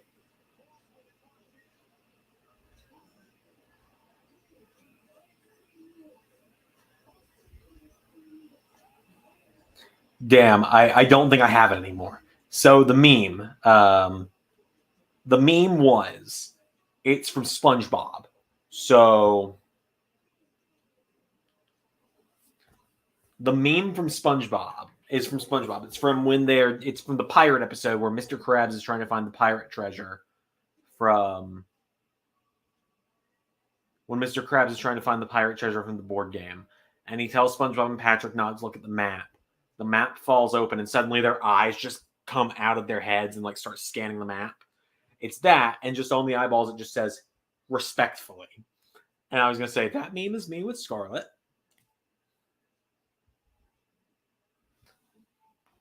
All right. It is 9:22.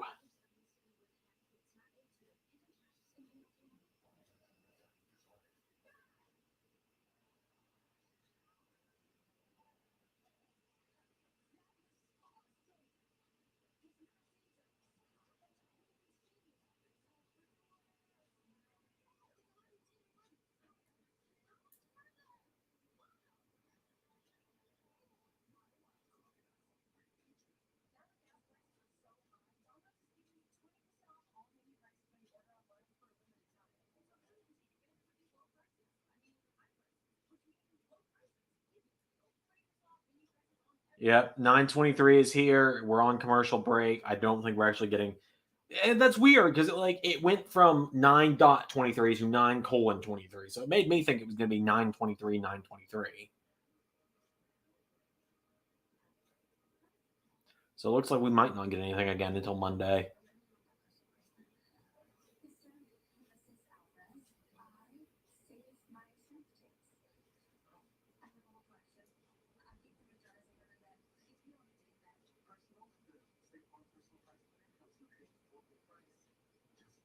Yeah, at this point, I think it's just going to be a puzzle leading us to Extreme Rules.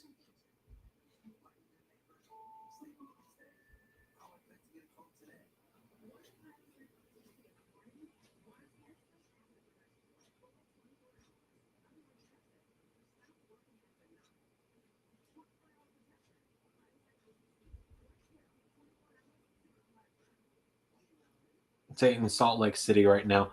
Fair enough. Same time, I figure it would be what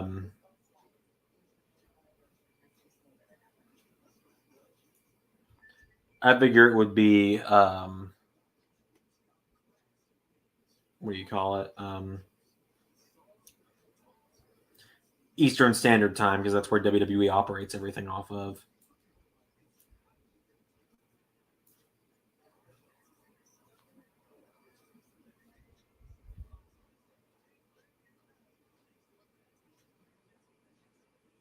Could happen in the main event. You never know.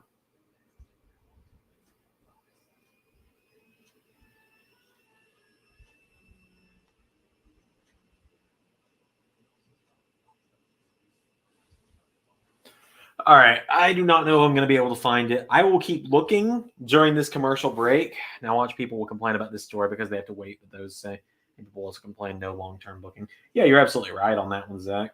Couldn't have said it better myself.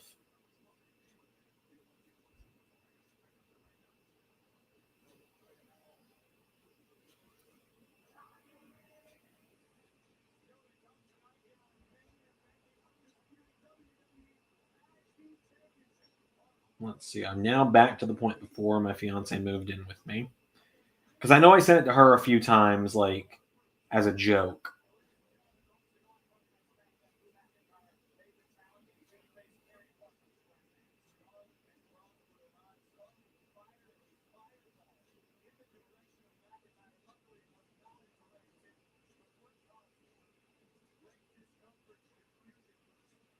Let's see here.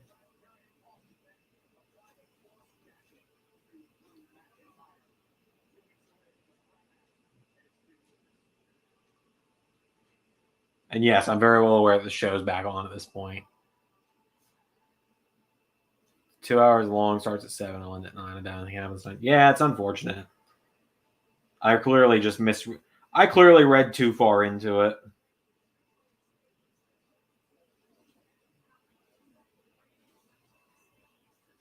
Oh, Dakota Kai is wrestling. All right.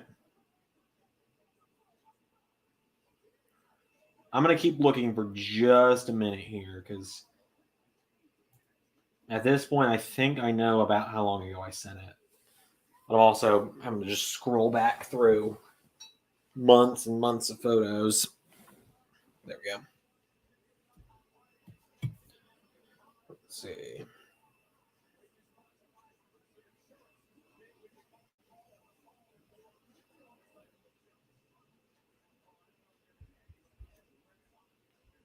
And again, it's one of those if I don't find it, I don't find it things. So I think Bray might not return. Yeah, probably not tonight.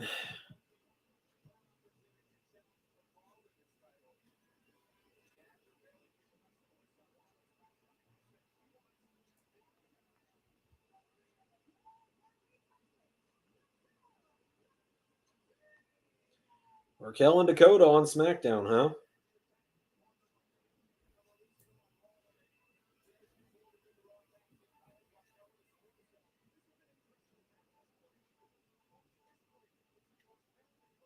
Okay.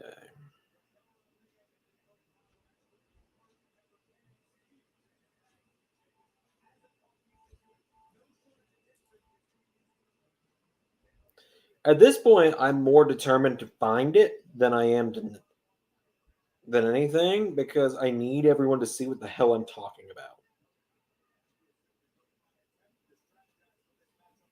There, found it. Oh wait, no, that's the. Oh my god, that's the alternate version my fiance made. Found it. There we go. My fiance decided to fuck with it and make it say disrespectfully at one point. Okay. Hold on, let me turn the brightness up on my phone. There we go. So this is the meme I was talking about. And hold on, I gotta turn my brightness back down. There we go. That's what I was trying to show you guys for the last fucking 10 minutes.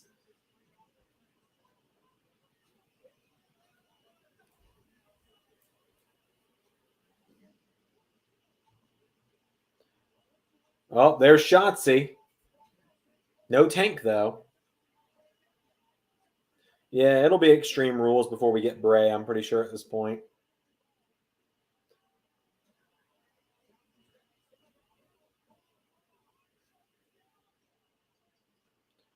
Hunter sure does love him a distraction finish, doesn't he?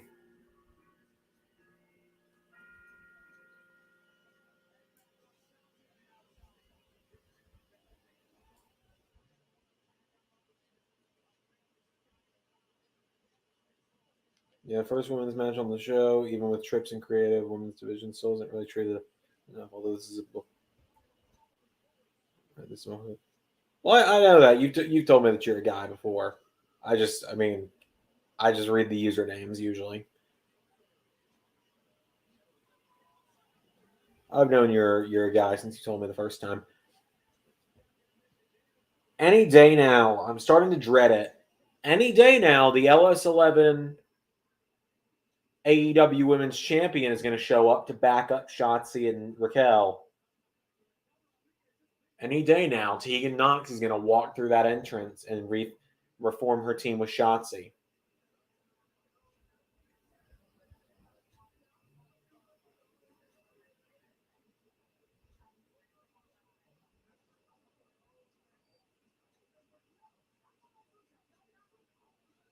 Oh!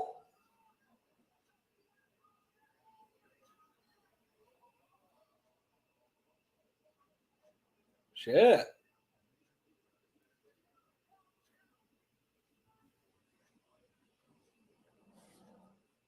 or join Damage Control or unite with Dakota. I'd be in for that. I just unfortunately don't see that happening. Yeah, that would be the biggest return that could ruin my plans right now.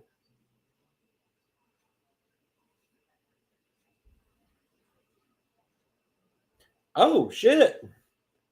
Bobby Fish just debuted an Impact at Victory Road. Okay.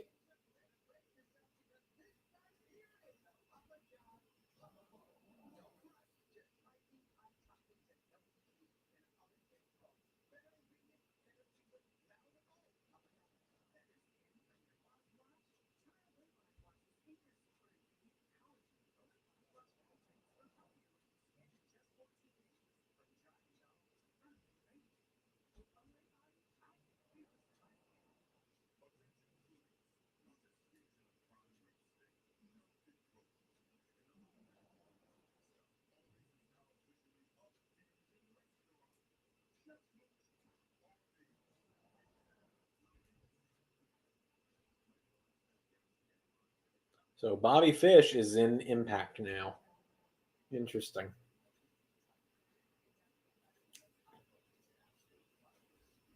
So I've talked about this a little bit. At this point, what I've decided I'm doing in LS11 is if someone debuts or returns in a promotion that they're not in on the channel,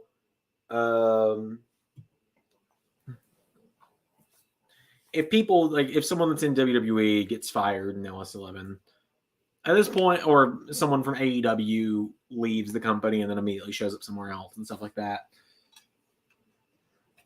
I've just kind of decided I'm going to keep using them until I'm done. Kind of like what I did with Johnny Gargano last season. So, Johnny Gargano left WWE. God, what point in the year did he leave? He left in December last year. And December last year would have been Money in the Bank.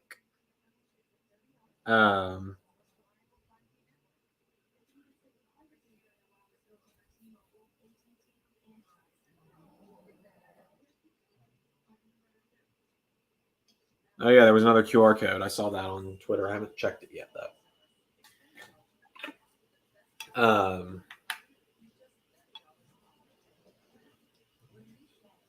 But anyway, where was I going with that? Right. So Johnny Gargano left WWE in December last year. That was Money in the Bank last year for LS11 Universe. And Johnny Gargano was still World Heavyweight Champion. And so at that point, we literally kept him around for another 5 months. We kept him around for 5 months longer, and then some to AEW. So at this point, it's just kind of like if someone gets released and there's no plans for them, yeah, they'll vanish. But if someone gets released and they're in the middle of something, we're not just gonna quickly write them out anymore because I'm getting really tired of that.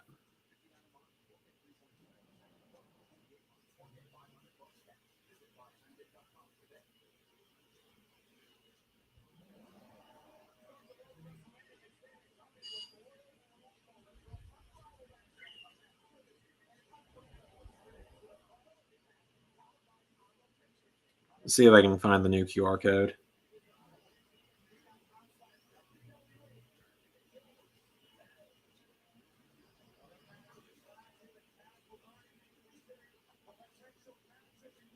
Oh, the next QR code is for Monday's Raw in Edmonton, in Canada.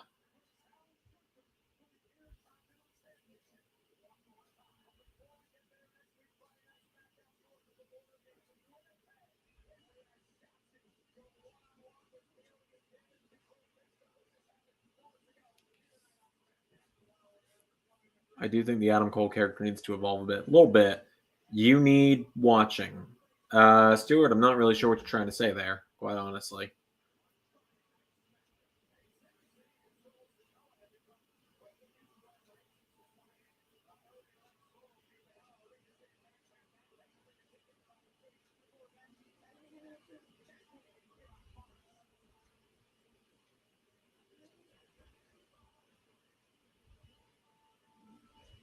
Murph's new video. What if he? Yeah, we were actually talking about that earlier. I watched it. I did watch it on my way home from work today. It was pretty good. I just haven't talked much about it because I know a lot of people. I know there's a lot of crossover between my fans and his fans, so I don't want to, especially with being a video that came out just hours ago, I didn't want to be like, oh yeah, and then happened, and just spoil it for people who want to watch it. So the way I've talked about Murphs before is I've got all the respect in the world for the guy. He built his universe across several years, and then he got tired of it, and I get it. I've been there. I started when I was 14 and I quit when I was 18. So I definitely get it. I get just being tired of it. And I think that what he's found a way to stay in the wrestling bubble, to keep doing what he enjoys, but a different way of doing it. And it's really worked for him. It's good content. I personally prefer it to watching his universe, just because I've always had a hard time following other universes.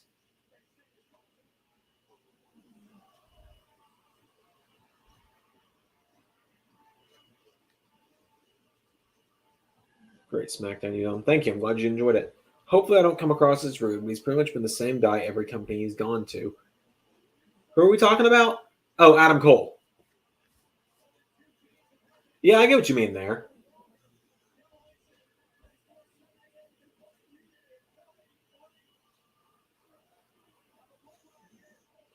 I hear what you mean there about Cole with his character, but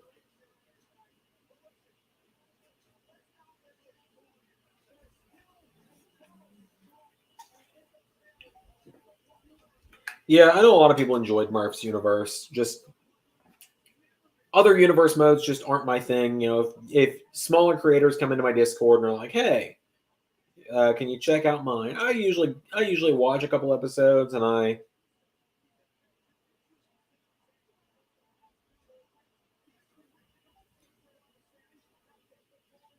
do my best to try and like keep up with like the people who, you know, a lot of my followers. I try and keep up with their universes when they ask me to, just to. I This is the best way to put it. Okay, here's the best way to put how I feel about it. I feel I keep the same mindset with my universe for smaller creators as William Regal does with AEW. I am not going to go up to other creators and be like, "Hey, this is what you need to do different. This is what I think you should do." What I'm going to do is I make myself available in Discord, and if people are like, "Hey, what do you think of this?" I'm like, "All right, let's talk."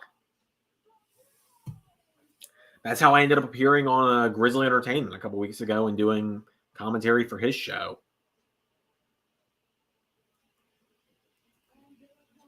Can't wait for Supercard. Yeah, it's weird that Supercard of Honor is now just 4 weeks away. No, it's not. It's 5 weeks away. It's 5 weeks away. I'll be recording it probably in the next couple weeks, though. I'm in the middle of Impact Week 2. So I've been dropping the power rankings on the channel.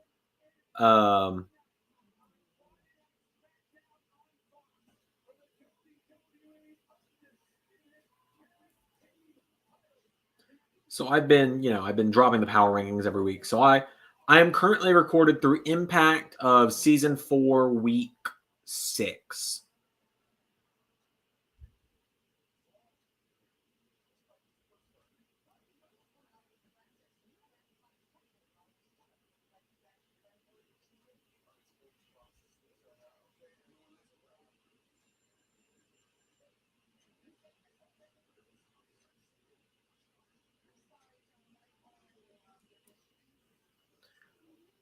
But yeah, I'm excited for Supercard of Honor. It's going to be a fun show. I'm going to do it entirely on the PC as well.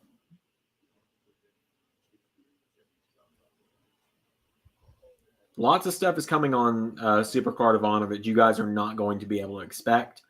Stuff that you would never guess in a million years, quite honestly. So Johnny was supposed to be the inaugural All-Atlantic champion. So what was Malachi going to do? That's a great question. So yeah, I was mentioning earlier in the stream, I had to argue with Ray that like, do not put the fucking All-Atlantic title on Gargano. It was really funny. The weekend we recorded WrestleMania and Double or Nothing, we sat on his back porch eating lunch, and he went, "All right, Zander, this is your last chance to convince me not to put the All-Atlantic title on Gargano." And I went, "He's probably returning to WWE any day now." And Rich goes, "Good point." And so Malachi, I don't remember. He would have been in a number one contenders match. No. Yeah. Malachi was going to be in a number one contenders match to the AEW World Championship originally, and Malachi would have been fighting for the AEW World title at Revolution. Can not confirm or deny anything there until I'll let you know when I'm ready to talk about that. And then ultimately, I finally just was like, look, just put it on Malachi. That's the safest bet. He's not going to go anywhere. That aged like milk. Excuse me. Fightful Select reports that FTR and Swerve were the AEW talents WWE contacted. Yeah, I heard about that. And I heard multiple AEW talent actually requested their releases. And Malachi was the only one granted at the moment. I 100% believe Andrade was one of them.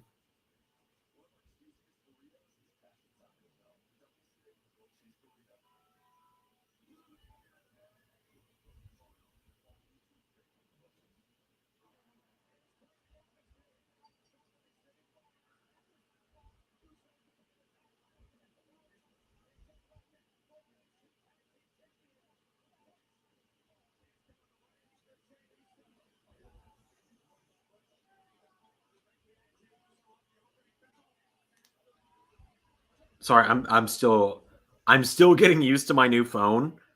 So on my old phone, so just to kind of shut off, there's the power button on my new phone, and then the volume buttons are right underneath it. On my old phone, the power button was here, and the volume buttons were here. So I keep hitting right here, and the power button on my old one was right about here. So I keep turning the volume on when trying to lock it. It's very weird having a new phone.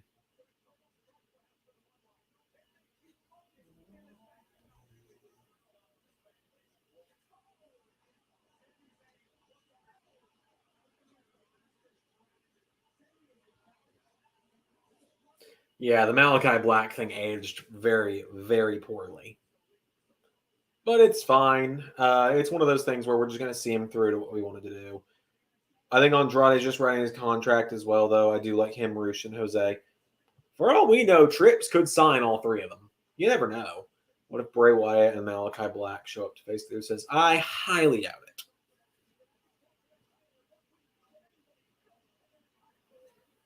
Highly doubt it.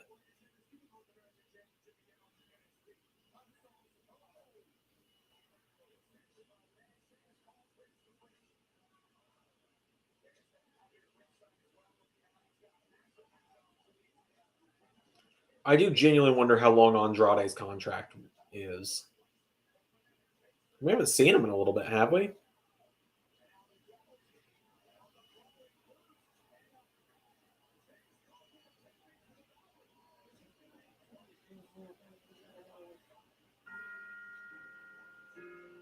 trying to think. When was the last time we saw Andrade? No idea. Heard Black's also taking time off to help with the back injury. Yeah, that's what I've heard as well. I've heard there's a lot of things going on with it. Again, just because, he talked about how there's private reasons that he wish hadn't been made public. I've just chosen to not really talk about his stuff. Just because, I try to respect him as a person. I occasionally go back and watch Gargano versus Andrade. That's a great match. Which team do you think will beat the Usos? Either DIY or Sami Zayn and Kevin Owens. I'd be more willing to bet Kevin and Sami.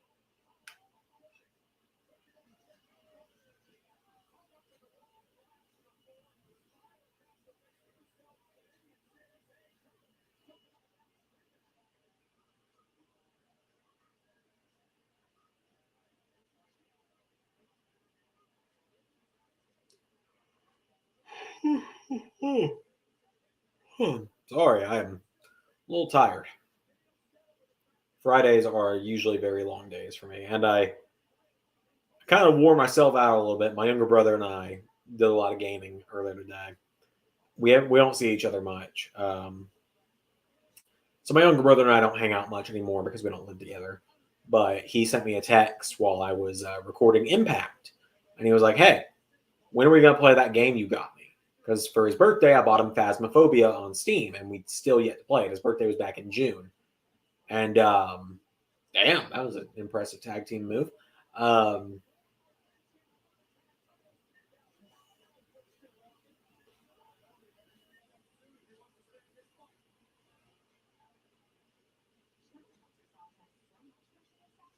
But yeah, so I was like, all right, well, I'm free right now. Let's play. And so we played that, and then he was like, we did not do very good, and then we played Multiverses for about an hour, and that was fun. Who was the White Rabbit? Immediately followed by Good Night. I don't know if that Good Night was because I didn't immediately respond, but Good Night, and the answer was nobody. We have not gotten an actual answer yet. It's going to be a busy October 7th and 8th for Bound for Glory and Extreme Rules. Yeah, it seems that way. They do Edge and Rey Mysterio versus Judgment Day for the belts. I've come to the realization that I've been fantasy booking how to get rid of the Money in the Bank briefcase off Theory. I feel like a lot of people have been. A lot of people have been fantasy booking getting that briefcase off of Austin Theory. But at this point, it's like they've got, what, another 9 months? He's only had the briefcase since early July. So they still got 9 months to figure out how to get it off of him. Or how to have him cash in is what I mean.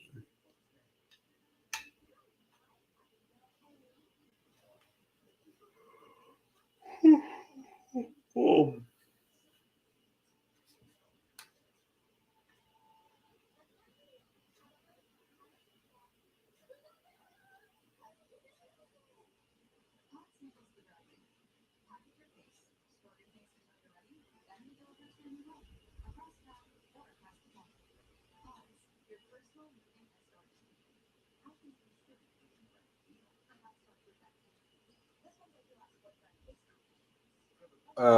Was it this morning, the White Rabbit thing?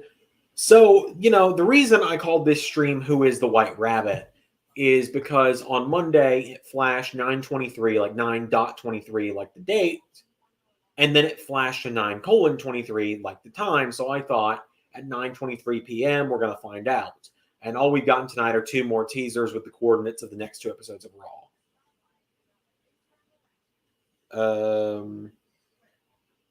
Let's see. Hey, Colton. Who are you picking, Josh Alexander or Eddie Edwards? I mean, it's going to be Josh Alexander. I don't watch Impact week to week. I don't really watch the pay-per-view. I've watched 2 Impact pay-per-views in my whole life, and they've both been on YouTube. I watched Bound for Glory 2021 and got hammered while watching it. Might do that again this year. We'll see. Depends on if my fiance is okay with me getting hammered in the living room this year.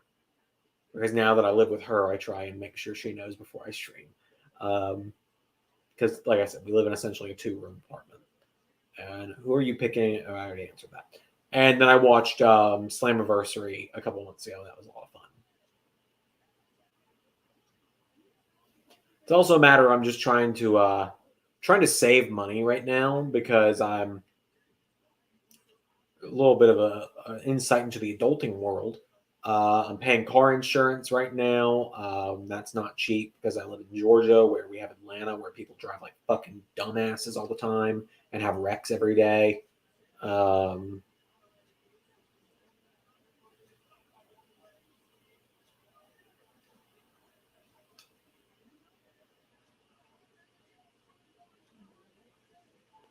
But yeah, I'm dealing with car insurance. I'm working on paying off some stuff that I had to. So the laptop I'm streaming off of right now, I'm still paying off a 12-month, what's it called, credit on it. Because what happened a year ago now, like literally the day I moved, my MacBook stopped working. It just stopped. And so I had to pay $1,200 to get this laptop to replace it because it was the only laptop that could run all the stuff I needed to run in order to do schoolwork and YouTube stuff at the time. because I knew I was going to have to do a lot of YouTube stuff on the go.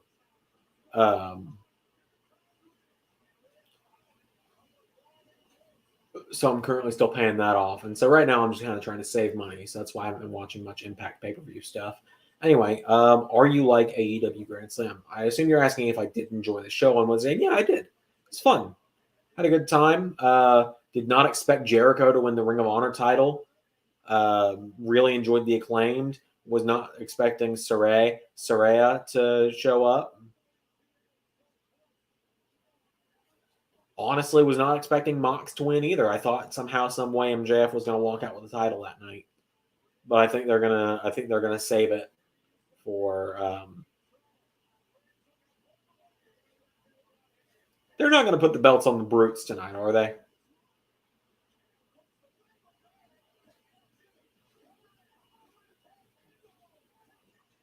Like, I don't think the Brutes are winning the belts at all. But what if?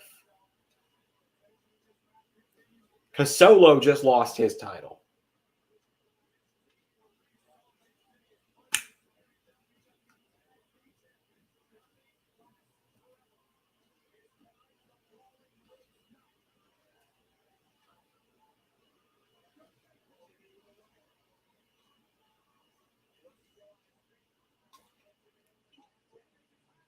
Oh, damn. I love it when people get the blind tag thinking they're going to get a cheap shot in. Would have gone with Danielson just so Mox get his well-deserved vacation. I agree, but I almost wonder if they're going to have MJF cash that chip in Cincinnati to get a crowd that will boo him when he wins the title. Because that's the one thing that MJF's hiatus makes me upset about, is that he gets cheered all the time now. He's supposed to be the most hated guy in wrestling. But, you know, CM Punk's not the most hated guy in wrestling, so...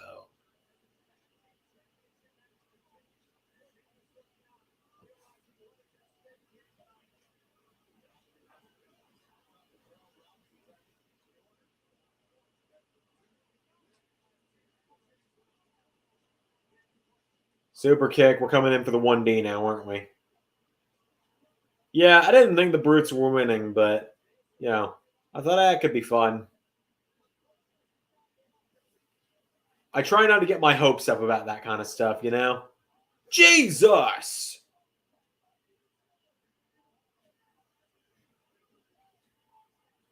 Damn!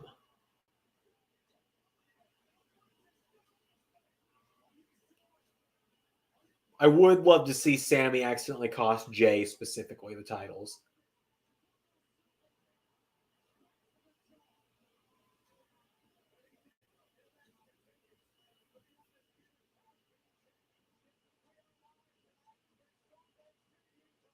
Wonder if Punk walked out because he didn't want to put MJF over because he wants to. Because he was fine to MJF. I don't think it has anything to do with MJF. I really don't. Remember the fans cheered MJF and booed Yuta. Yeah. Oh!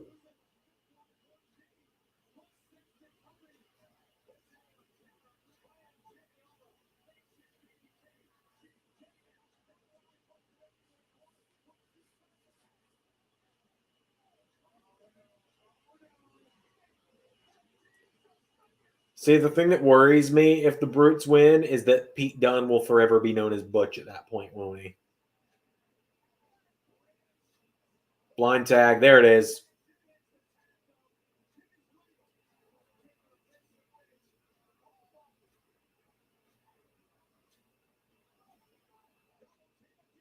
Oh my God, Ridge. What are you doing? I would ironically love it if Sammy and Solo. I kind of want that to happen, yeah. I kind of want the Brutes to win and then the transitions for Sammy and Solo.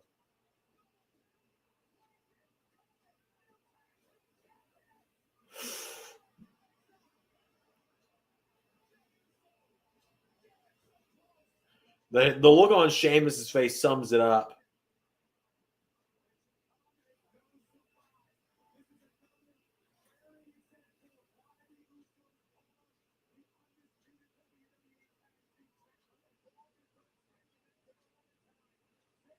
What is it? Oh, Sammy's got a chair.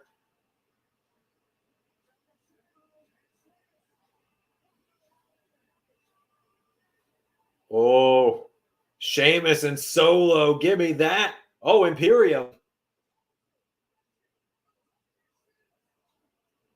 Boom.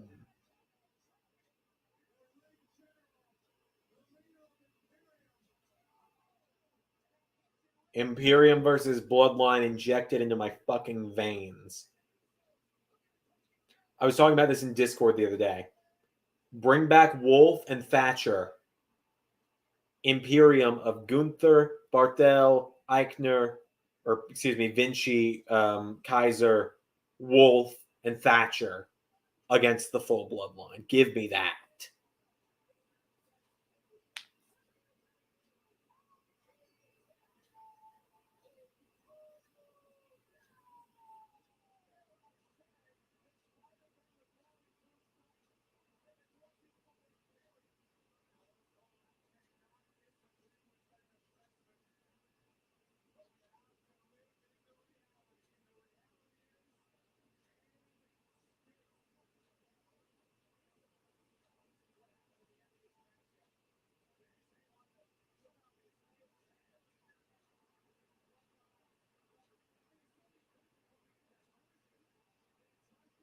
That was a fun match. Fun main event.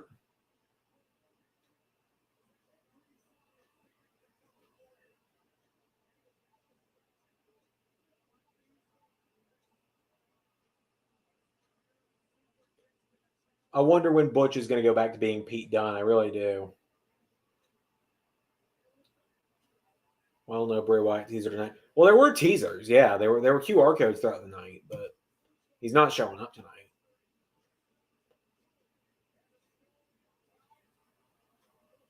Maybe Roman versus Valter and Drew versus Valter. That was a tease for you with big dream matches.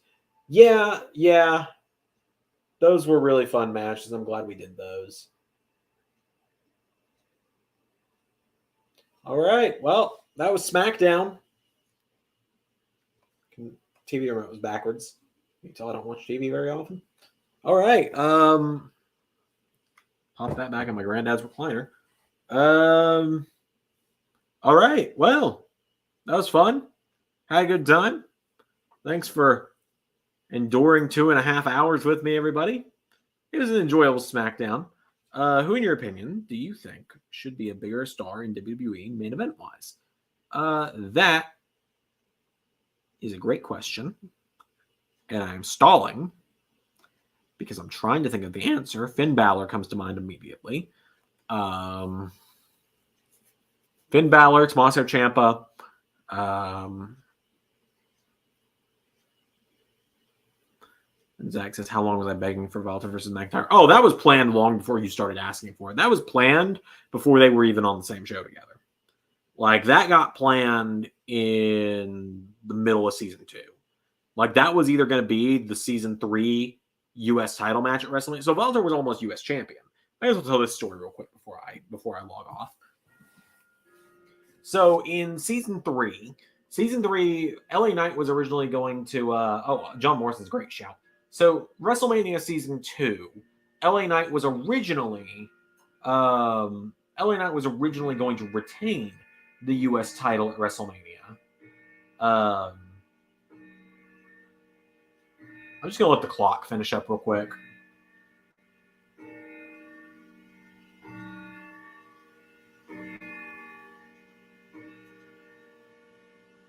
There we go. Okay, so originally WrestleMania Season 2 was going to have LA Knight retain the U.S. title, and the next night on Raw, he'd make an open challenge that Valter would answer and beat him immediately for. But then at that point, we moved Imperium to WrestleMania to accept the challenge and win the Raw tag titles from Thorne and Madden.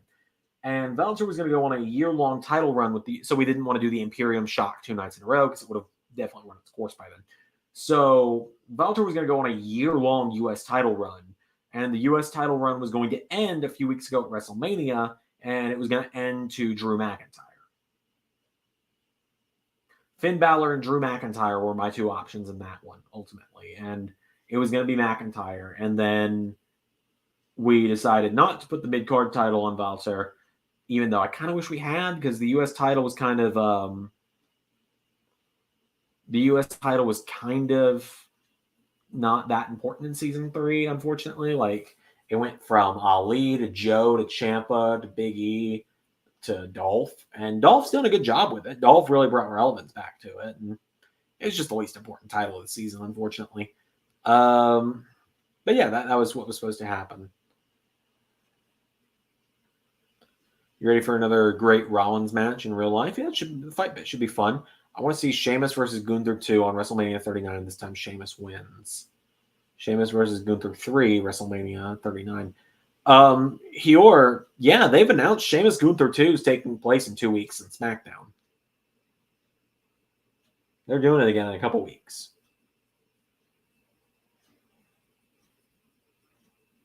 But yeah, I'll stay live for about, so throw any more questions you've got at me. I'm gonna stay live for about another 3 minutes. And if I've answered all the questions by 10:05, I'm gonna call it a night. I'm gonna make sure the cats get inside, and I'm gonna feed the fish and go back to my side of the house and go to bed. Feels like once you put Rollins in the ring, it will be a classic match. Rollins does have pretty good matches lately.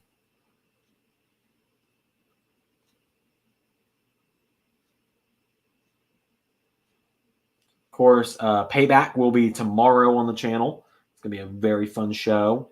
Probably my favorite thumbnail I've ever made with Payback. In fact, if I have it on StreamYard, I'll throw it up on the screen. I don't have it on StreamYard, unfortunately. But, Payback has my favorite thumbnail I've possibly ever made with all the broken glass around around Cody. Specifically, I'm just really... So originally, the Payback poster was just going to be like Cody walking through the broken glass. There was going to be like glass on his face, shoulder, and stuff like that. And it was essentially going to be a parallel of Cody and Orton. And all over Cody was going to be pieces of Randy Orton. But instead, I decided we'll just do kind of the Phantom of the Opera glass over half of his face to reveal Orton. And then in the rest of the glass around him will be other people. Rollins is like this time Shawn Michaels. That's one way to put it. But yeah, a couple more minutes here. Any other questions, or am I good to go? Just kind of waiting at this point. The dog's looking at me like, "Hey, I want to go to sleep. Can you shut up?" And I'm like, "Hey, I'm gonna go back to my side in a minute, Zeke. Don't worry." All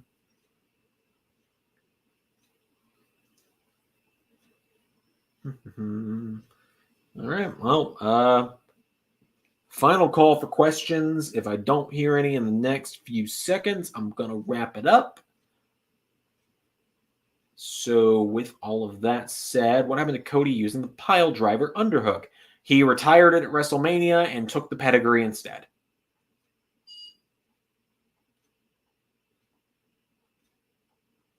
Because it was always supposed to be a tease leading up to him hitting the pedigree is what it was. And so when he hit the pedigree, it officially took the place of the Tiger Driver. Pretty simple one there.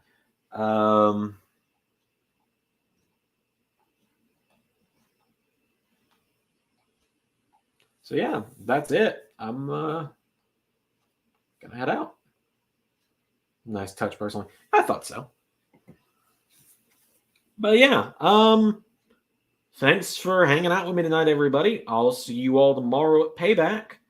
Until then, I've been Xander, and that was a live stream.